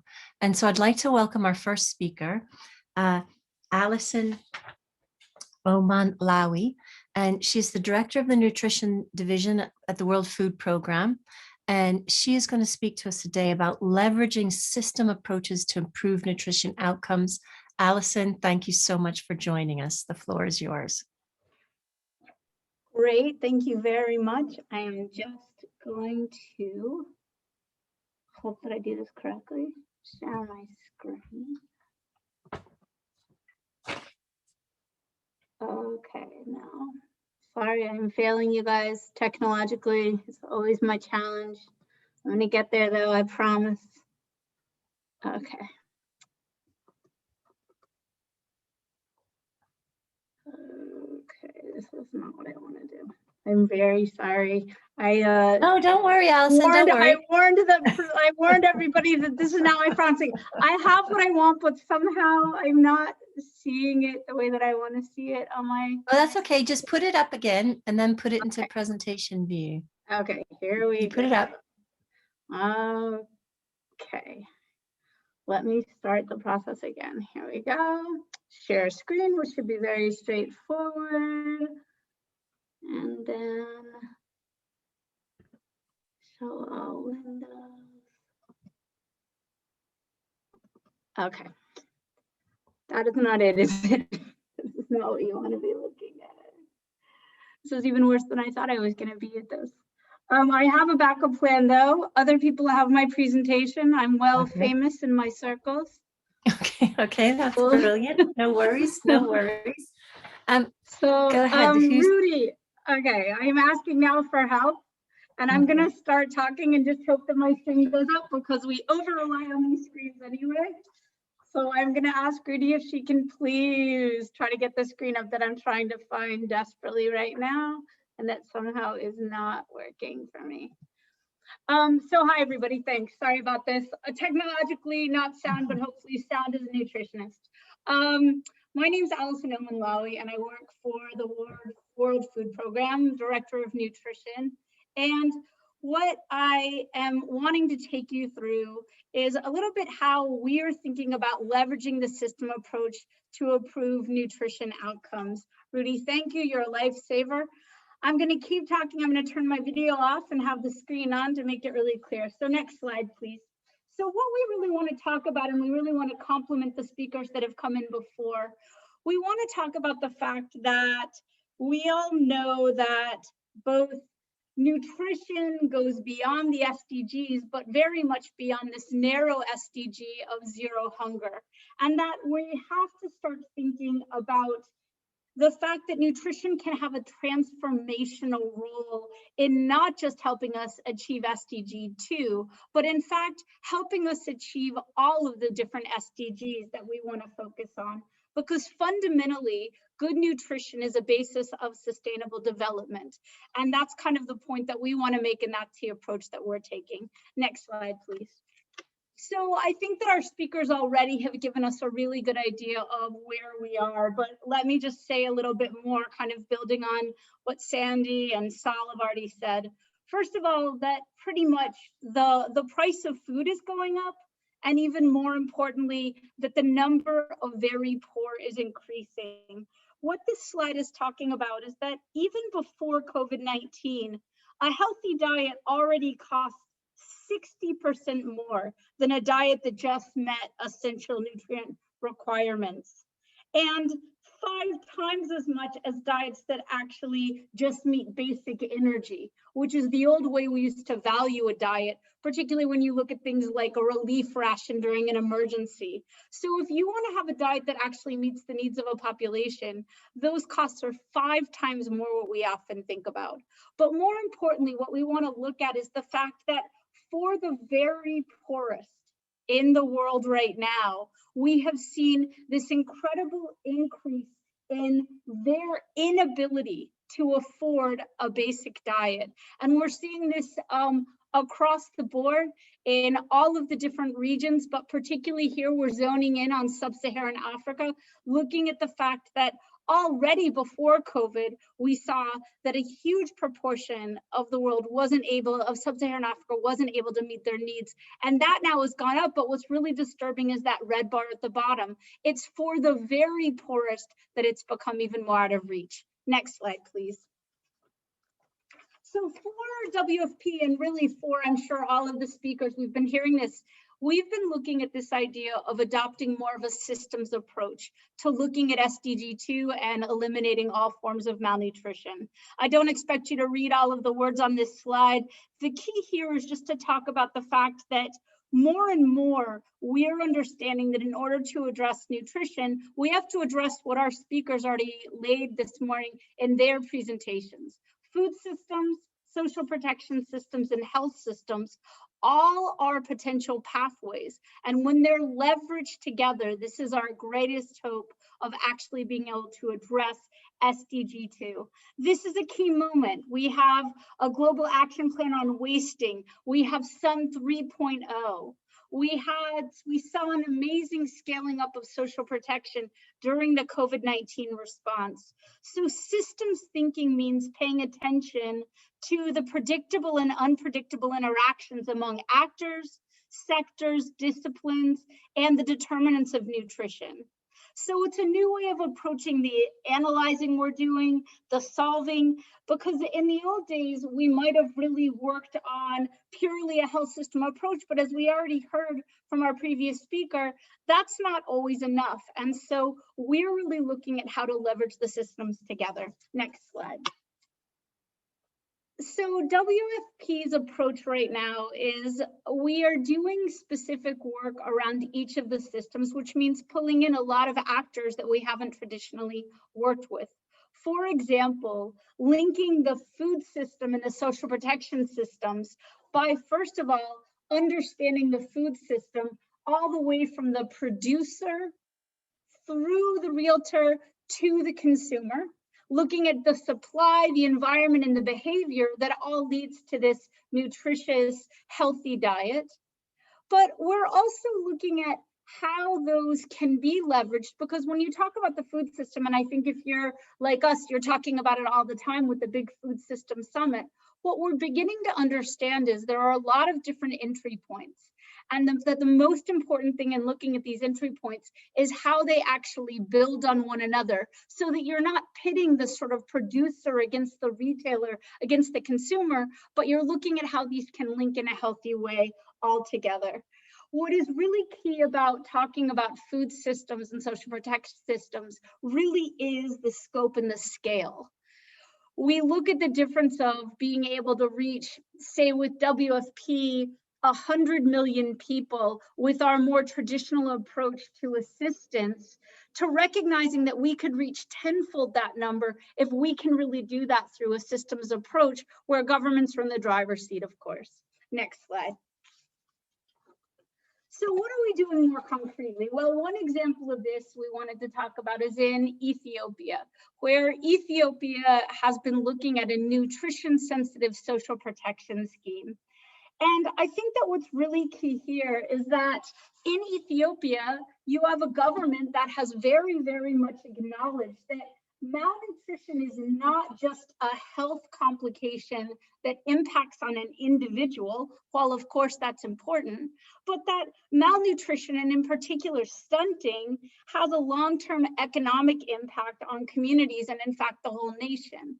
So when you look at 38% of children stunted, and you turn that into 16.9% GDP loss on a yearly basis, suddenly it's not just the Ministry of Health that's very interested in stunting and malnutrition, but you have this incredible commitment from all sectors of the ministries, including the Ministry of Finance, to understand what can be done to actually both use a social protection system to do more, but also to ensure that you have the reach that you need. Some of the things that we've been working with in Ethiopia is seeing how a very, very strong productive safety net program that already exists in Ethiopia can be more nutrition sensitive and enable communities to build and restore assets. We have a really good program called the Fresh Food Voucher in the areas where the PSNP is running, which is basically a top-up that specifically is looking at improving healthy diets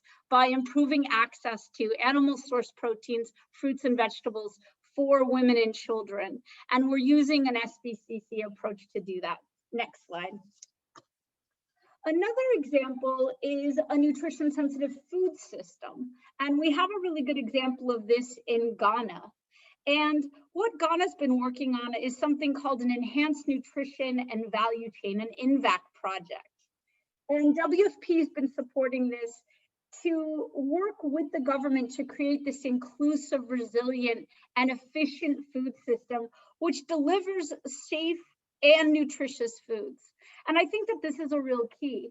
We've seen in WFP that as we've moved towards more and more cash provision, once we get money in the pockets of these families, we want to make sure that if they are consumers going to a market, that there are healthy foods for them to purchase, that they have the knowledge to be informed consumers, and that they actually then can be the agents of their own household food system. And that doesn't always work if you aren't really working with the private sector and with local suppliers to ensure that projects such as post-harvest loss reduction, projects such as the development of locally produced highly nutritious foods, that those are both linked under the Ministry of Health, which Ghana has a very strong Ministry of Health, but also is linked towards the different private sector entities that can ensure then that the markets are places where healthy food is available. I think it was Saul that was pointing out that this change in diets and this reliance on ultra-processed food is something that is all over the world, but in particular the Africa continent, we've seen this increased reliance. Next slide, please. And then finally with the third system, and I think that already we heard quite a bit about how difficult it's been with the health system. I think here where WFP says we see our role is really around the supporting of complementary feeding for mothers and children, making sure that pregnant or breastfeeding women or children under 2 have access to these kind of services that include aspects in food insecure areas of a healthy diet. It's around procurement, storage, and delivery of specialized nutritious foods so that we can make sure that prevention programs as well as treatment programs are moving forward, including the last mile delivery, which is often the trickiest because it's usually the farthest from the reach of many of these systems. And we do this really in close collaboration with, of course, WHO is leading on the normative guidance, with UNICEF who's leading on sort of the wasting treatment programs, and a lot of our NGO partners who are really looking at how can we make sure that we're getting everybody within reach and beyond reach of health systems incorporated in these different programs. Next slide, please. And this is my final slide because everyone else did so well on time. I can't be the first one to let everybody down. So what I just want to end with is about what are we really talking about fundamentally? And I think for me, it comes down to 3 big areas. Number one is that we really need to think about multiple SDG gains simultaneously. I had a minister of health say to me in all seriousness, we have so many competing demands, health, poverty, food. Are you saying SDG2 is more important than SDG1 or SDG3? And of course not. I don't think anyone is saying that. There's no hierarchy in these SDGs, but we need to get more clever about ensuring that when we're thinking programmatically about achieving SDG2, it's not in isolation of the other SDGs. I think the second thing is that we need to exploit opportunities to get SDG on the global agenda. For example, the work that Action Track 1 under Lawrence is doing for the Food Systems Summit. This action track is all about nutrition and affordable diets. And it's going to be an important moment when we look at the different game changers that are coming out and we ensure that we have this nutrition lens across the board.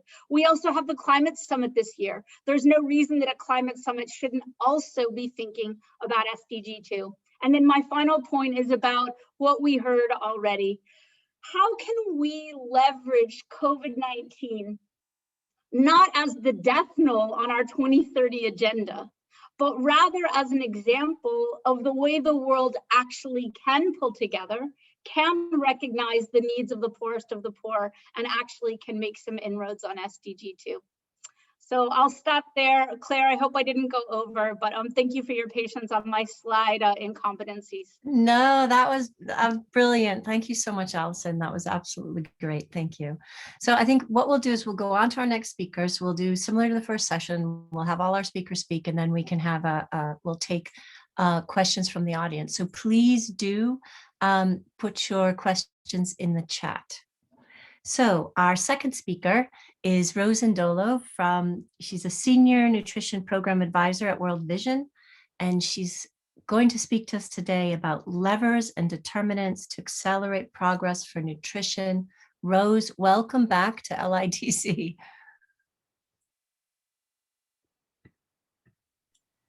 Thank you, Claire. I'm just going to bring up my presentation.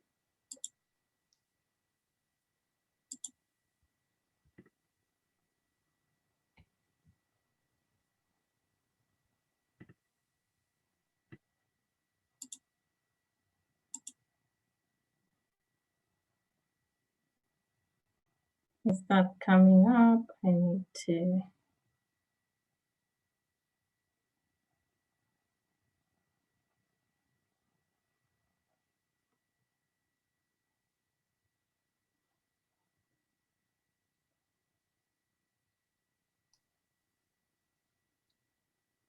Right, just sorry, one moment.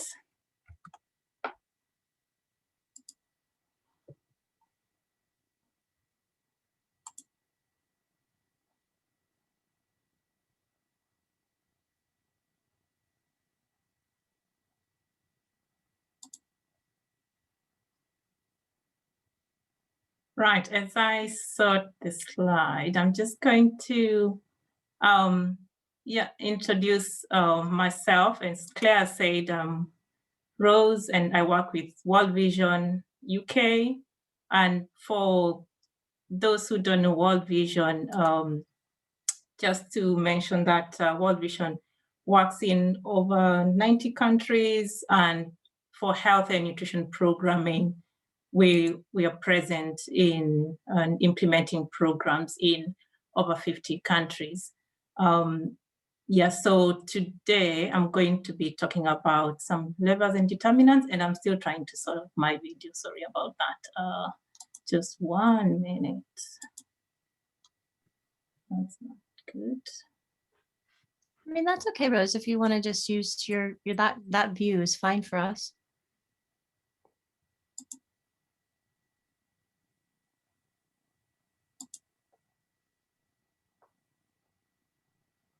Right. Okay. Sorry about that. Just following on from the previous speakers, but especially from Alison, I think it's a good segue to be looking at systems approach and to be thinking about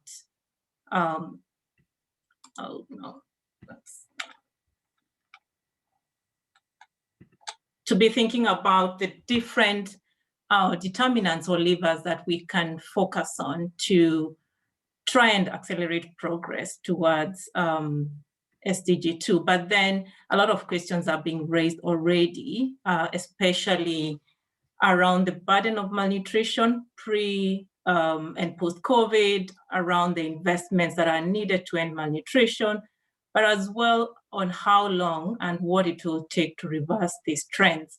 And I'm hoping today to highlight a few areas, and it's not everything that can be done. And I would try and highlight examples from one of our programs in Bangladesh, which is a multi-sector nutrition project. It's funded by the European Union, and World Vision is leading on that project, which is looking at nutrition security and governance. And within that, I will talk about nutrition capacity, essential nutrition services, nutritious diets, gender equity, and local action. And I start off with nutrition capacity and with a question. And the question is, who really owns nutrition? Who supplies nutrition capacity? And what is even adequate nutrition, staffing? And really the answer is there is a lot of unknowns. We make a lot of assumptions. We do not even have minimum standards for nutrition numbers. And this is not just a gap within the health sector, which it tends to be the technical sector for nutrition, but also across health services and food sector or the agriculture sector primarily, but also social protection, which has been highlighted by Alison and others as important. And therefore, part of the solutions we need to be looking at is investing in frontline nutrition workers. And I think with the COVID pandemic, it's become very clear how, we cannot neglect that kind of staff, that level, because those were the people on the front lines. Even when the systems become fragile, they're the people who continue to serve communities.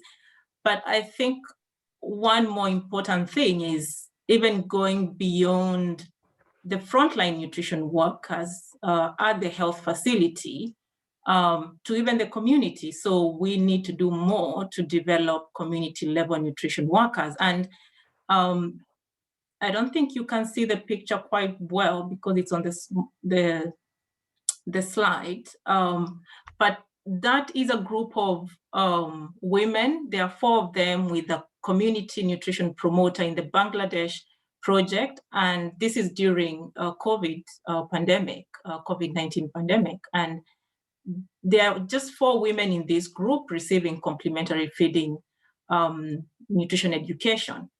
Pre-COVID, that number would have been at least 8 to 10 women participating in that session. But because of social distancing, the number has to reduce. So it's gone down by half for the number of women that can come together in one group. So that means more resource is needed for the coverage of all the pregnant and the lactating women and women with young children that need to be reached with nutrition education. So there is more to do to continue to support these types of interventions. Then I go to essential nutrition services, which Alison has talked about, and others, I think Tim in the earlier session talked about as well. And here is just to emphasize the coverage issue, which is essential. We will not see impact even before COVID unless we achieve good coverage of services. So looking at the health system, for instance, strengthening the health system in a way that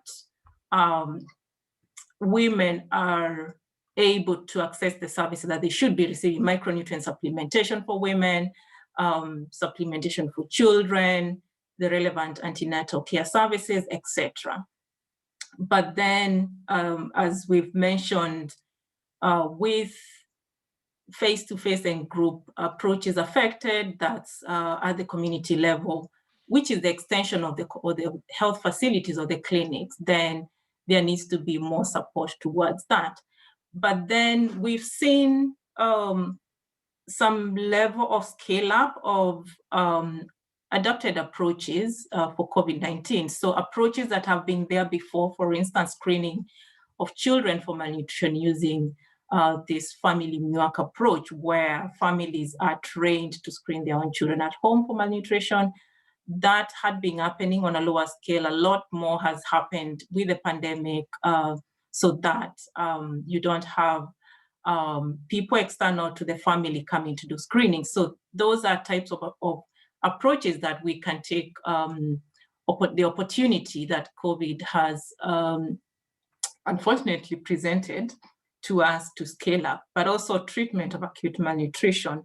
There has been work on simplified approaches, and those have been tried more now with the pandemic, and I think we should be doing more towards that. And of course, we need to continue to document the evidence on these approaches.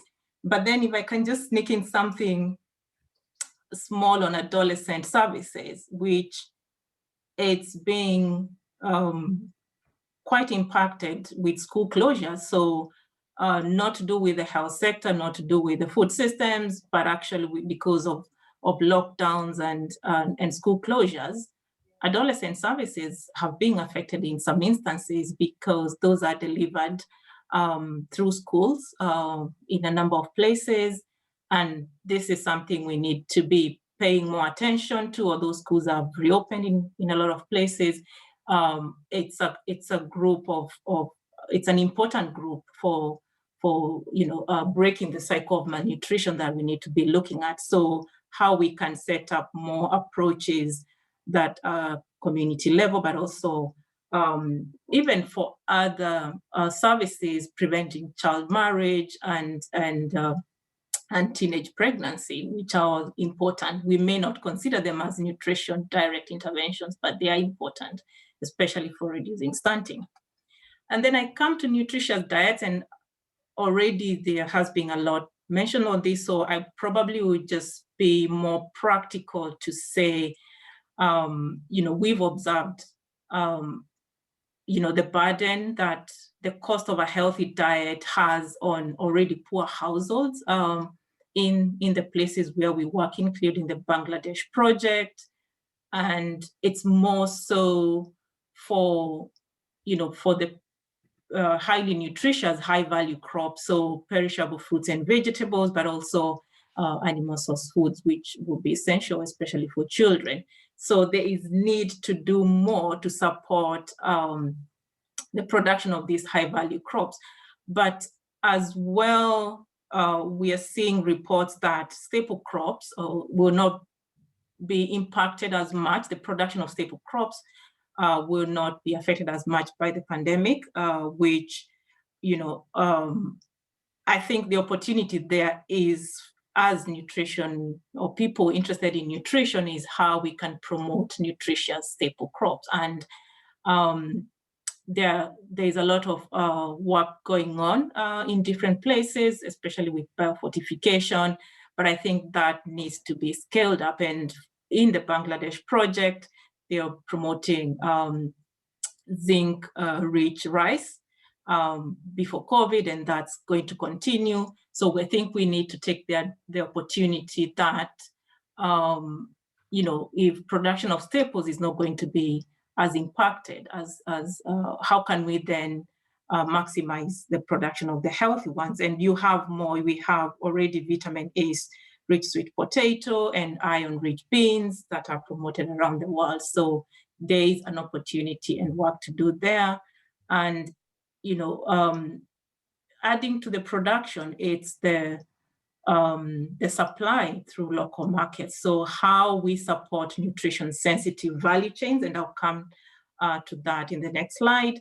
But also important is how to enable, especially the poorest households who suffer a high burden of malnutrition, to access healthy diets. And social protection has been highlighted, and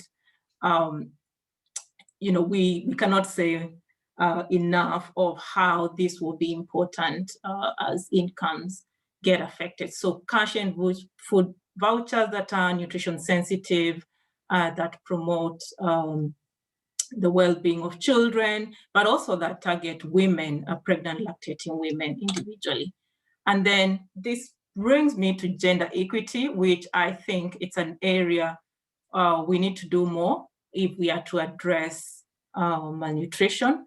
And it's either going to help, be game changing or game stopping. We cannot avoid to address the issue of gender. And within the food systems arena, we need to do more to support women as smallholder farmers. And this doesn't mean increasing their burden on agriculture or farming or production, but actually ensuring that they are decision makers in participation of food production in the selection of diversified and nutritious food production options, as well deploying gender sensitive approaches to agriculture. So by this I mean, ensuring that you're working with households, not just the women, so that decision making is shared by both men and women. And we've seen this work well in Bangladesh, again, as an example I'm using today, where we use what we call the men care approach. So it's a gender sensitive, it's a gender approach, and we are working around value chains and food production. So you have women targeted as the direct beneficiaries, but working with the households to do the production. So you can see this is vegetables that are being produced by women producer groups, but with support from men to do the marketing and the transportation, etc. And of course, we have to consider women's time, as that is important for childcare and for their own well-being and nutrition. And finally, I come to a point on locally owned solutions, and it's a bit different from everything I've said, but it brings everything together in that we need to be looking at nutrition as a rights issue. So we have a lot of countries that have nutrition as a right in their constitutions, and nutrition action plans in the countries make a big point of this. But then there is more that can be done to raise awareness among citizens on nutrition, what it is and what it is not, on malnutrition in all its forms, and on the national nutrition policies that are in place, the plans that are in place, and the services that citizens and populations should be receiving. And here it's going beyond mobilizing communities as beneficiaries, but seeing them as central players in addressing malnutrition. And, an example would be deploying social accountability and system engagement, citizen engagement approaches. And we do use one that we call the citizen voice induction approach, which is essentially mobilizing community groups into action groups and training them on nutrition or any other services that they should be receiving from the duty bearers. In this case would be, Ministry of Health, Agriculture, Social Protection. And this is based on policies that are in place and the plans that are in place. And they can therefore monitor service delivery and advocate for what is lacking and what is the gap. And even with COVID, we've seen this work where existing groups are being able to advocate for services to continue, of course, in a safe manner.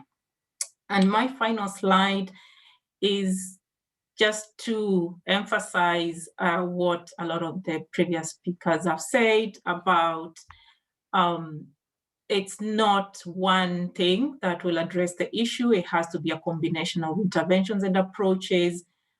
And I will add that we need to be scaling up high impact interventions, but more so providing the frontline support, higher support for that. And finally, we need to be scaling up locally owned solutions at the community level. Thank you, and sorry for the technical. No worries. Thank you, Rose. That was brilliant. Thank you very much. So moving on to our next speaker is Mirateb Salasibu, and Mirateb is the Director of Evidence Measurement and Evaluation at the Children's Investment Fund Foundation. So welcome, Mirateb.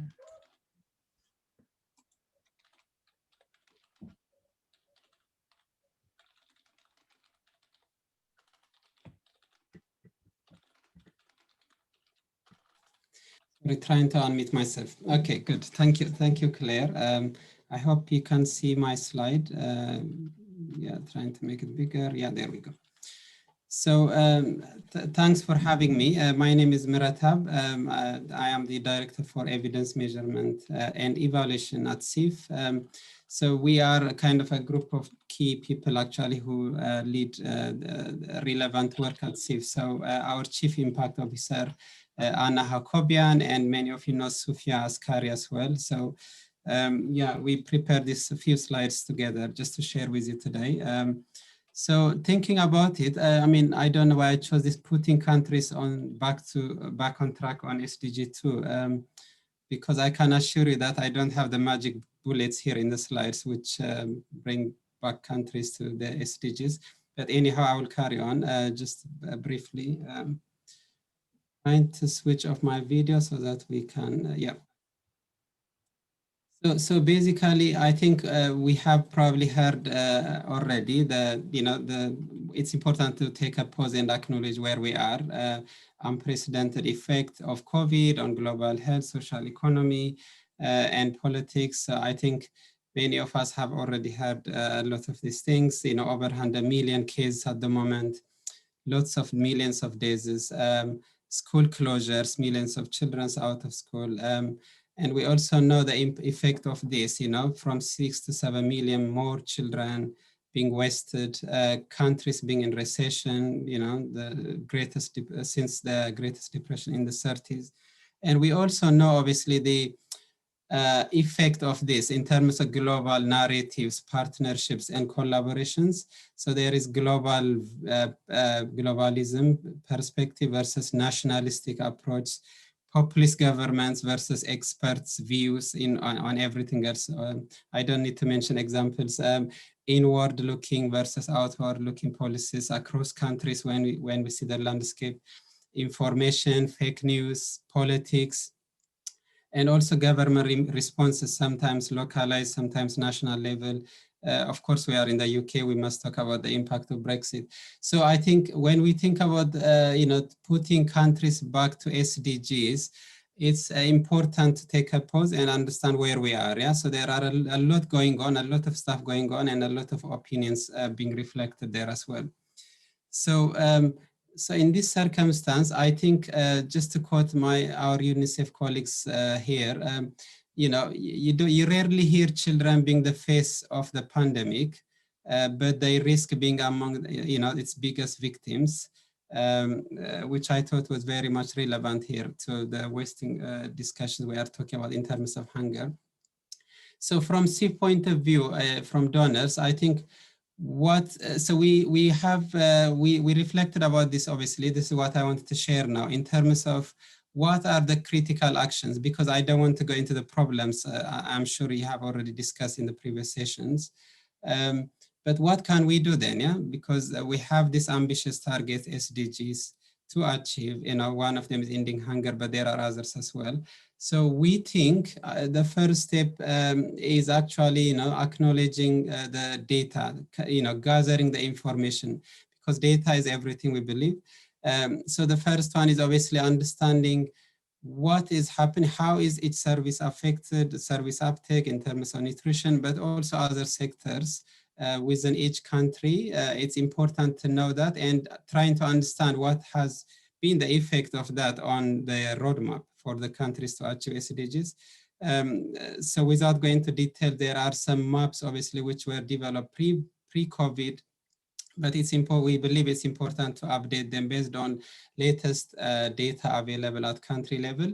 So when I say this, I'm not referring to this lots of modeling estimates we see and kind of reports out there, but exactly what's happening within the countries, within the national systems. That should be one of the main source of data to inform where each country is and how long they have to go to achieve the SDGs. And obviously we need to do advocacies around that once we kind of define country-specific roadmaps. And then micro planning and micro targeting, because we can't do everything, but there are specific impactful interventions, as it was mentioned by the previous speakers, already evidence-based proven interventions, which we can apply in a targeted manner. So this is actually something we funded in Africa at the moment. So we are testing it in 3 African countries, Ethiopia, Nigeria, and Kenya. And we plan to link it with the African Union summit, the following one, where we will try to map out, how, where these countries are and what kind of things need to be done to achieve the key SDGs of interest related to this problem. So beyond this, there are other things as well we think is important to actually, moving away from a siloed approach and acknowledging the intergenerational relationship when we talk about malnutrition. Probably this was mentioned in the previous speakers as well. So, a small baby is normal, will have, when it grows, it will have poor health, poor education, and obviously less productivity. So effect on the human capital, because evidence so far shows if the baby survives, it is 3 to 5 times more likely to be stunted or wasted later in life. And we know globally around 20 million babies are born too small every year at the moment. Low birth weight babies are 3 times more likely to die in childhood. And then we also know that when a baby starts small, it stays small. We know about the lower IQ. Stunting between 12 to 24 months is associated with a 10-point deficiency in IQ at 9 years of age. So if we go further up, a small girl, as well as the kids grow, a small girl will grow into a small woman. A third of women of reproductive age in India are undernourished. The data shows 22% in Ethiopia and 19% in Bangladesh. And babies born to adolescent mothers are at a greater risk of having low birth weight. So you can see the whole cycle then comes back to a low birth baby, and then it continues.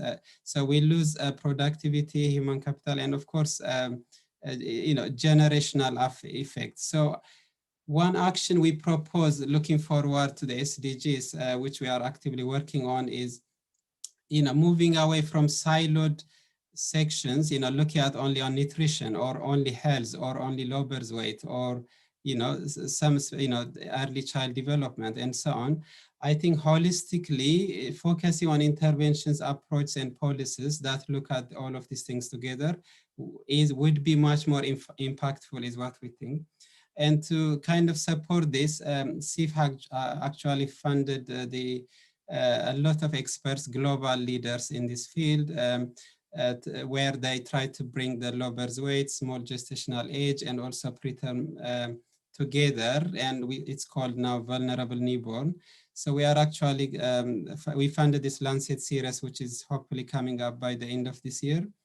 So hopefully that will change the paradigm in terms of bringing all these specific siloed interventions from nutrition, from health, and some point of view, so that can help us hopefully for achieving, putting countries back to SDGs as well. Happy to share more details on this. Obviously, that's published already, the plan. So the other thing we believe at CIF, which we have started to do with our colleagues, Lawrence from GAIN, is we said, I think they did this amazing job of, so how about helping countries to use local, we talked about food systems earlier, previous speakers as well have spoken. So how about, providing data, country-specific data and policies that helps each country to make an informed decision about their own situation. So this is actually a dashboard which is now live, and it has almost all countries. The screenshot I show here now is on the world level, but if we click here, you can choose any country you want. And then it will give you a lot of metrics in terms of the supply chain, in terms of the food environment, individual factors, what are the consumer behaviors, the diet and nutrition information of that specific country. So we believe that localized country-led data will also be very helpful for countries to achieve the SDGs. So this is one thing we funded, and it's already on live. And I don't know if Alisa, you might want to share the link on the chatter. That would be helpful. So please share it across, so it might help in the progress. The other one is, we ask our colleagues, obviously, again, Lawrence, to develop this. It came from them, it's their idea. So like no regret policies. What are the key policies that we can recommend, not just if all interested parties to countries to consider as they look at this problem from a food systems approach. So the ones listed here you can see are from agriculture point of view, but also there are others from international trade point of view, some policies and actions recommended, and also from a research point of view, supply chain, for the financial sector, for the public institutions, and so on. So there are a series of policies and actions recommended. Again, this is also published thanks to our colleagues at GAIN, and you can access that as well. So these are the kind of key things we have been working on. Just to summarize, so when we talk about actions, taking actions, going beyond the problems, I think it's also important to acknowledge where we are now, what are the opportunities we have so that an action can happen, So obviously CIF is currently targeting some of the biggest events that are happening. We know the food system summits, COP is happening, and also N4Gs around the Olympics. So we are hoping maybe some kind of global architecture can be created that can put all these concepts I mentioned earlier, is one area. And obviously that may hopefully inform national policies and financial systems are coherent and aligned with climate, nutrition, and health goals is of interest to us. And of course, tackling the cultural war, shaping consumers' behavior, local data and knowledge on food systems, shifting the disclosure around food and land use to break down silos. And finally, we talked about the problem. There are already kids who are malnourished as well, additional nearly 7 million kids will be wasted as a result of COVID. So we are also actively advocating in terms of treatments with a bigger collaboration with partners, of course, UNICEF, but others as well. I will stop here. Thank you.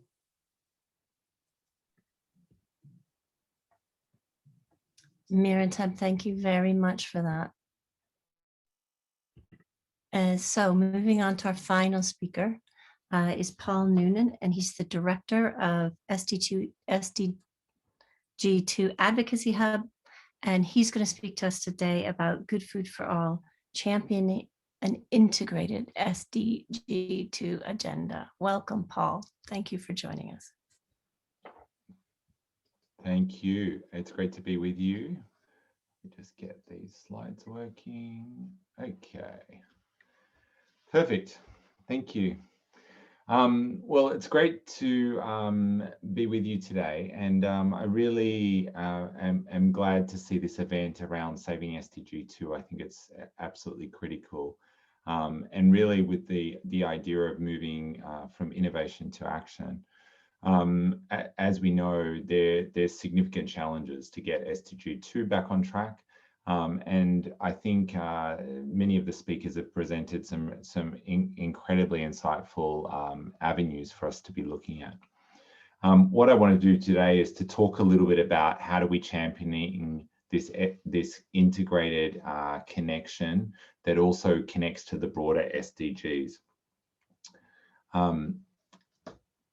So I think one of the challenges that we see is that particularly as an advocate, we see that our food system touches all the aspects of our life, and that everyday people think about food very often. But one of the big challenges is the way that we do our advocacy is often very siloed. It often talks about things in parallel. And, when you think about it, SDG2 covers everything from farmers' livelihoods through to sustainable ag, food security, nutrition, biodiversity, But often the way that we're organized in the way that we engage, and also even at some levels at government level, is that it's actually quite separate. And so what happens is that we often see things happening in parallel, and then they don't necessarily connect. And so, you know, COVID-19 has shown us just how connected everything is, impacting all areas of our food system, health systems, and daily life. And so we've often looked at, though, when we come to the work that we do around SDG2, because of some of the complexity, we break it down into, you know, health space, agriculture space, and we've drawn lines which have created siloed infrastructure and around how we tackle these issues. And so, I mean, when I think about complexity, what I often do is say that complexity, once you accept it, then you need to lean into it. And you need to think about, how do we connect dots? How do we think about how farmers grow in their fields and how that food comes to our plates to ensure that it's good for people and planet? How does ag research and innovation, as done by the CGIAR, look across food systems and spaces for innovations to put that will put in place things that will happen and weather long-term impacts of climate change, but also human health? And so this kind of joined up thinking needs to happen in our advocacy, right from, you know, the science and innovation right through to the data and measurement. And how do we think about things in a more interrelated way as we go forward?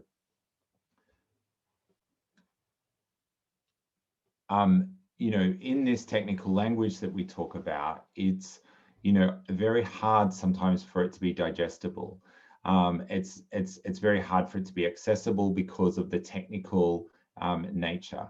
And so, you know, for people that aren't necessarily engaged in this full time, they can often feel it's a dangerous space to start talking, because they'll use for example, malnutrition, you know, is an overarching term that we would use to describe both undernutrition, seen as stunting, wasting, and micronutrient deficiencies, and nutritional conditions associated with excess, overweight, and obesity.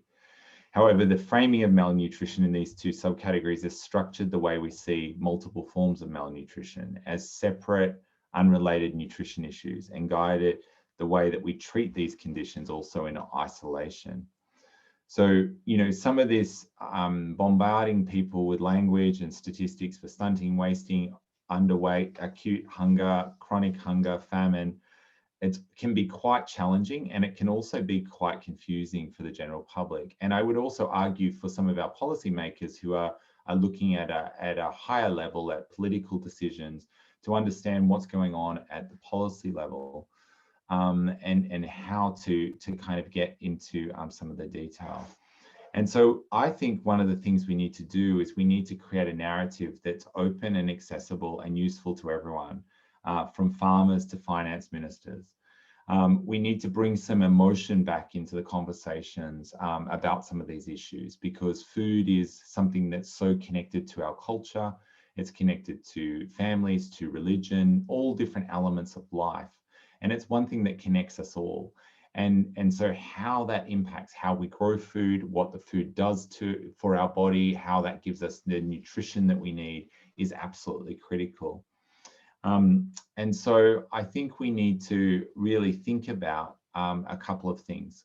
We need to have a shared purpose, a dynamic approach that's focused on the shared solution of what food systems are for. You know, Karina Hawkes asked a question. She was talking, she wrote a blog which was what are food systems for? And it was getting down to the purpose of the system and the reason they exist. And I think sometimes we start with ideas on how to change things rather than starting with the solution. And the SDGs do provide the solution that we're aiming for. And so I think we need to keep that solution front of mind.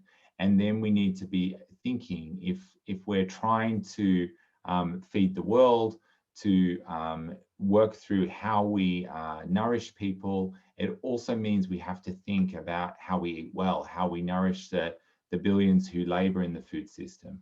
And so this is going to create this kind of shared sense of purpose and this idea that food systems that can be helpful to everyone.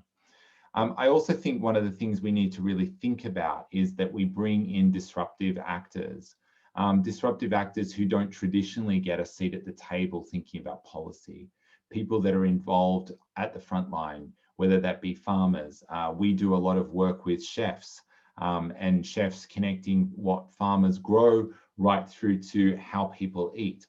We all see chefs on TV, we see chefs in restaurants, we engage with them. But asking them about the food system, they see firsthand some of the challenges of what people like to eat, what ends up on the plate, and what ends up being left on the plate often as well. And so how do we bring them into these conversations? How do we help them to understand some of these fundamental shifts that need to happen so that we can drive this forward? I also think one of the other areas is for us to really think about in this is this kind of shared connecting narrative. And the SDGs provide that. But then once you get down to SDG2, it sometimes breaks into different areas of specialty.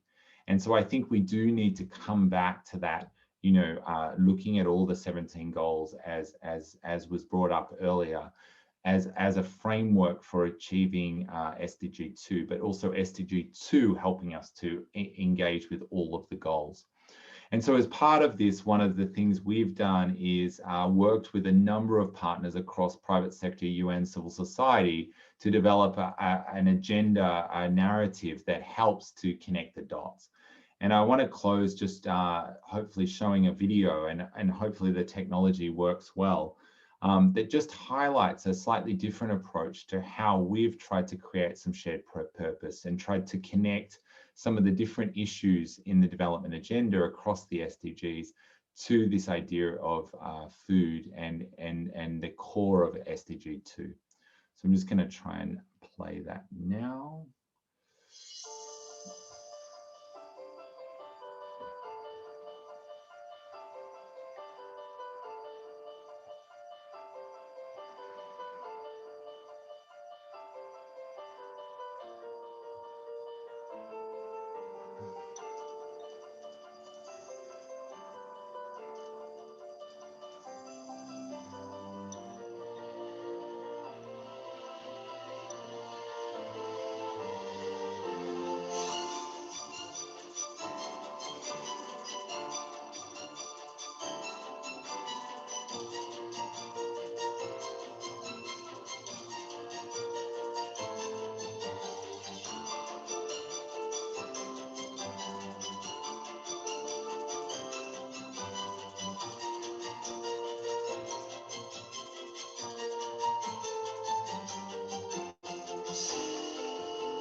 Yeah, just in conclusion, I think we really need an integrated SDG2 agenda and a narrative that really leans into the complexity of food system space, but moves past that complexity to connect dots across the SDGs and to adopt clearer, accessible language, establish a sense of purpose, engage disruptive actors. I also think the UN Food Systems Summit provides a key opportunity to go to the next level in really elevating some of this work onto the global stage, connecting to issues like climate change and building back from the pandemic. And so I think this is really critical. Thank you. Thank you for that. That was great. And I have to thank our speakers this session, because you have managed to make my job very easy by giving a completely weaved picture. You managed to bring it all together in the end, Paul, and back to the beginning from Alison. So I think, Alison, you threw down the gauntlet that nutrition underpins everything. And then we moved on to Rose, who told us that, this is where it's heading. Should we have a nutrition bill of rights? Is this where we need to go? Miritab cautioned us. He said, there is evidence out there. Follow the evidence. Innovation needs to follow the evidence for impact. And then finally, we ended with Paul, who took us back to advocacy. And what do we need to do to change the frame? And language matters. So thank you for that. And I know we've had quite a few questions in the chat box, but I know Miritab has to go. So I just wanted to very briefly ask you, taking chair's prerogative, you mentioned about a new architecture, about creating a new architecture that we could really move into the solution space. So before you have to go, could you tell us a little bit about that? Yeah, thanks, Claire. And I think so. It's not well thought through. Yeah, I don't have the final concrete answer, but I think what we feel is there are ideas. People know the solutions. People know the problem. People know what they need to do. And as Paul described, the SDGs are full of solutions. We just need to act, basically, while acknowledging the challenge we are in. So I think things like that can be driven by some kind of architecture, we believe. It may not work, but I think some ownership of that space will be necessary, is what we think. So I think we are still working on that with partners, but I think once that is clear, we hope to bring it to the wider community and use the platforms that are coming up this year and see where we go. So yeah, I'm afraid I don't have a final concrete answer. Okay. No, that's okay. This is the beginning, and this is hopefully the beginning of the road. No, thank you. Thank you for that. So I guess I'm just going to take you briefly through. So Alison, I have a quick question for you. All right, in terms of food systems, and you are really weaving in this very diverse set of actors, and as Paul mentioned, some of them are disruptive. Now, how do you get that group to move forward into creating a solution? And what are the bottlenecks for that? Yeah, thanks, Claire. Not an easy question. I guess what I like about it is that I feel like also my job is to be a little bit of a disruptor. And so I really do welcome this idea of bringing in additional voices. For those of you that have been involved in the Food Systems Summit, you'll know that one of the big rallying cries is that this is intended to be a people's summit. And I think that really has been a voice that's been missing too long from a lot of our discussions around nutrition, SDG2, and in fact, the Food Systems Summit. Fundamentally, you're right. There's a lot of diverse actors because, we have everything from large UN organizations, governments, private sector, corporations, and then we have farmers and civil society and the communities themselves.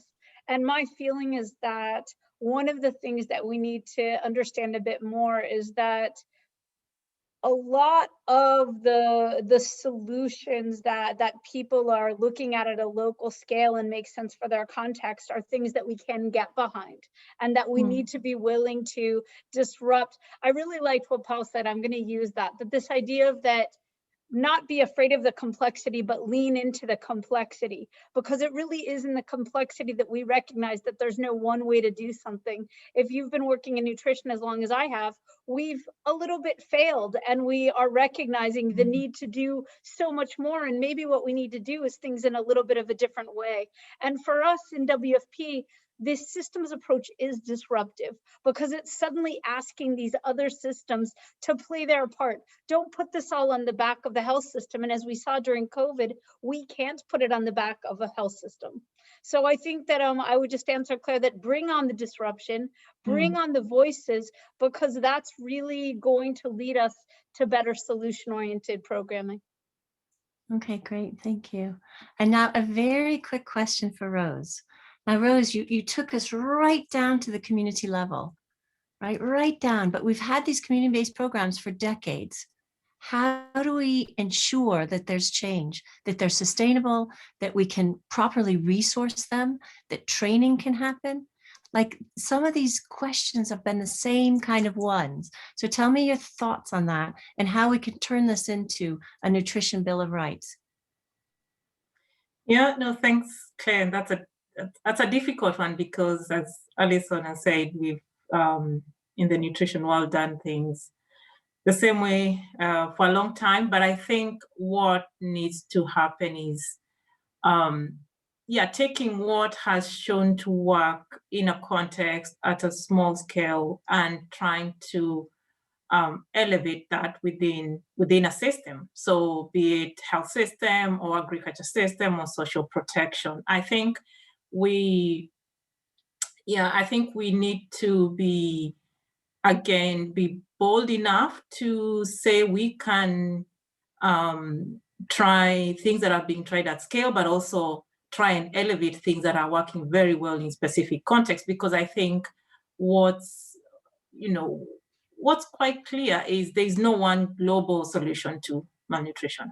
So context will still be important. And I think we need to be looking at scale, but contextual scale, if that even makes sense, So we can't say what has worked in all of Nigeria, India, Bangladesh, and nothing will work in all of those countries, because in those contexts, you come across fragile settings, you come across places that are affected by humanitarian emergencies, flooding every now and then you come across refugee populations. So you can't even say there's one approach that can be applied across one country, even though all countries of the world that are affected by malnutrition. But I think things that have high impact solutions that we already know, how we can make sure that we maximize on the platforms within different sectors or systems or whatever we want to call them to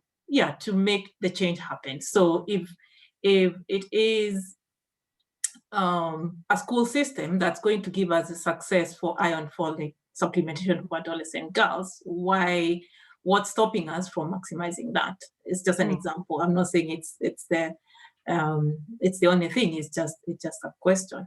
Breastfeeding counseling. There has been a lot of approaches tried. What's stopping us from scaling up those? I think we'll have to realize that it's not going to be cheap. But then the return on investment is not small. So we have to really get our hands dirty and put the resources where we know we will get the gains. And it's about, children and women's lives at the end of the day. So we really have to make the change happen through elevating, small action, contextual actions that have impact into a system. Thank you. And my last question as a chair before I move on to the audience questions, because my presenters have been very active in writing their responses to all these questions. So there's only a few left for me. But Paul, I want to take you through advocacy in this space. We often talk to one another. I'm quite happy we're all on the same page. And then the elephant in the room is often these big global commercial food companies. And, we've talked to some of our speakers today have talked a little bit about that in terms of consumer demand and changing tastes and these things. So what's the best approach to these companies? How do we get them on board? How can we change their behavior and, in solving this and moving forward on SDG2? Yeah, it's a really good question, Claire. I mean, I think part of the challenge is we've got to build bridges. So we've got to understand what drives the private sector, and the private sector is designed to, make an income. There's investors that put money in and they want a return, and that drives a lot of the decision making that happens. And so you've got to look at a range of different elements in terms of the level playing field that they're playing in, And you know, there's unintended consequences. We've been thinking a little bit about the fact that, you know, elements of food are so cheap. As we bring down the price of food, then it creates an opportunity for investment into cheaper foods, which are maybe less nutritional. They have higher, you know, calorie counts.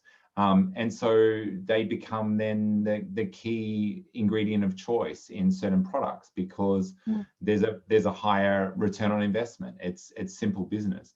So, you know, you've got to then go, well, how are we diversifying? How are we building bridges to other areas, driving demand, creating a level playing field, creating ways to connect the demand side, but also acknowledging that a company is driven often by the investors and what the investors want. And, you know, so how do we create ways to influence that? And, you know, if you're investing money, you want a return. And yes, you would love to have good benefit as well.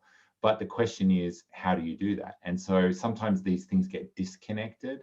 And so I think what we've got to do is reconnect.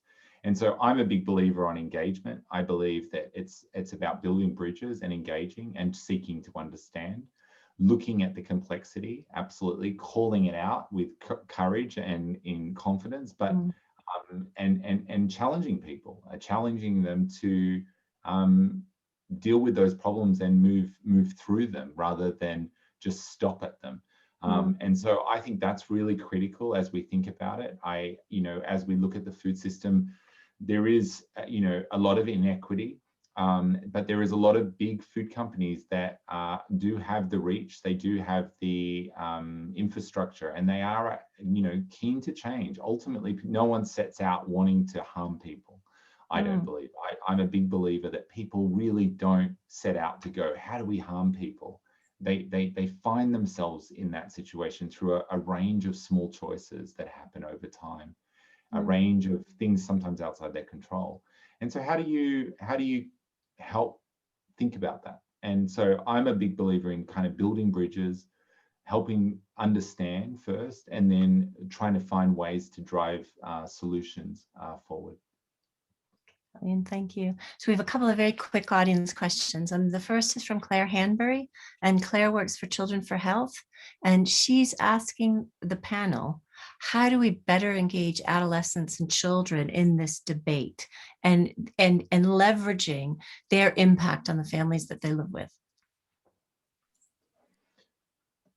Can I just jump in quickly, Claire, just to say, you know, there is lots of children and youth involved in, for example, the Food System Summit. You know, they're very intentionally, I've chatted in the last 2 days with a number of the youth that have been involved in panels, and also some of the team that have really helped set up the structure. And it's great to see real leadership by young people in a summit such as the UN Food System Summit, and a real opportunities and mechanisms being designed for that leadership, not just to be tokenistic, but to actually really impact. So it's just one example that just jumped to mind, but I'm sure the other panelists might have some others. Sure. Does anybody else want to jump in on that one? I was just going to add that I think having or including the voice of adolescents is critical, especially for adolescent services, because they know what is good for them and how they want to access services and what is friendly for them. And yeah, in the past we've missed the mark on adolescent-friendly services, and you know, just assumed that adolescents will come forward to a health clinic to access, you know, services and police supplementation, or they'll come forward to access sexual reproductive health education.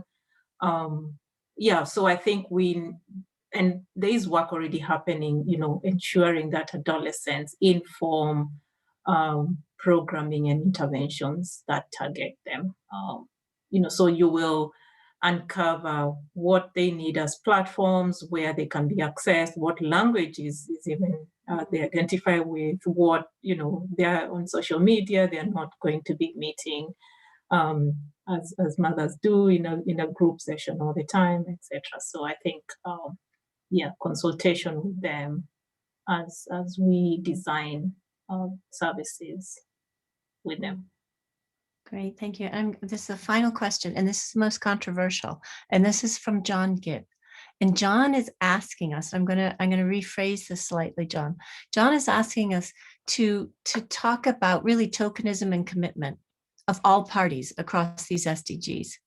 And how do we ensure that everybody's really joined up on this? And that going forward, you know, we want to save an SDG that's savable. We want everybody kind of on board. And I think probably this would go to Paul first in terms of advocacy.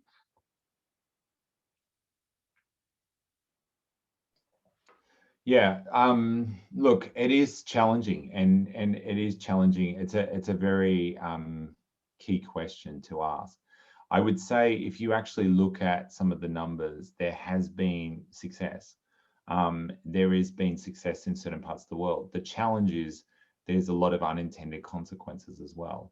Now, is that a reason not to actually progress? Of course not, because this is about, you know, in some parts of the world, you know, the ability for people to have food access. It's about, you know, nutrition and improvement in nutrition.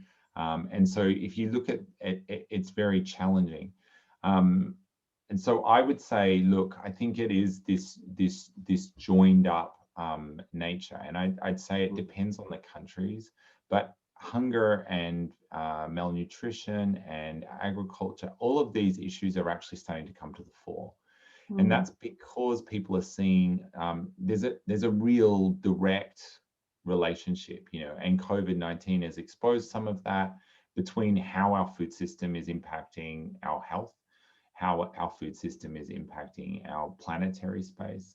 You know, there's the report that came out from Science, which said that, you know, if we're going to meet Paris, we have to deal with our food system, you know, and you know, that's energy is just not going to get us there by itself. We have to think about this. And so I think, you know, there's a lot of promise that that's starting to come in. The challenge is there's a lot of simultaneous challenges. And I think this is where the SDGs create a way for bringing this together.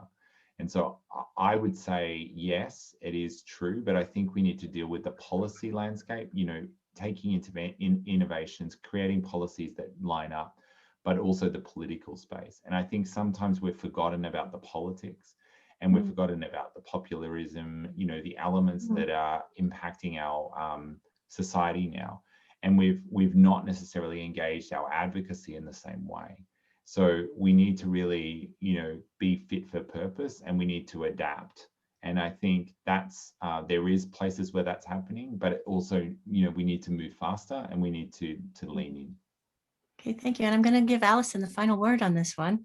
You took us a bit through some of these conflicts in terms of priority setting. You know, SDG2 versus, you know, poverty at sort of a governmental level.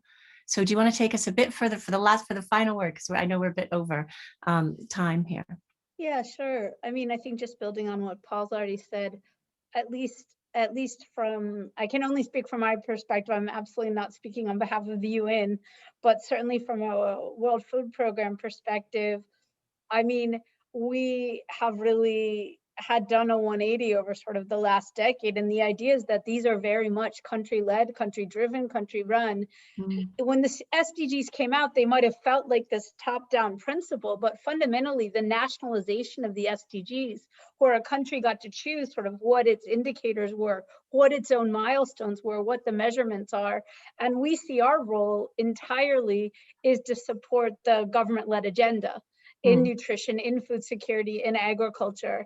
And I think that that's been a really meaningful, that's been a really meaningful space. And I think that one of the things that really has improved over the last couple of years is probably the ability of the different UN agencies and the different capitals to work better together to fulfill that obligation.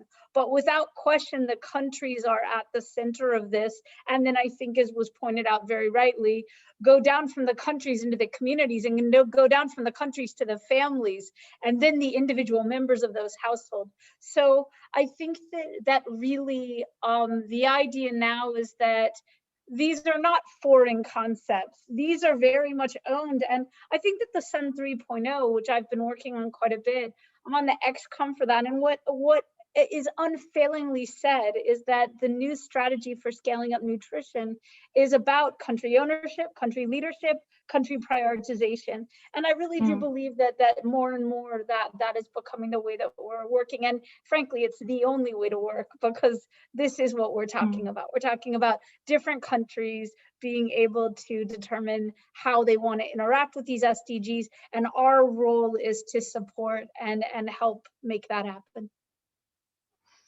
Okay, you guys have been absolutely brilliant. Thank you, Paul, Allison, Rose. Thank you so much for your contributions here. And as we close the session, we've got our final session that starts at 3:15.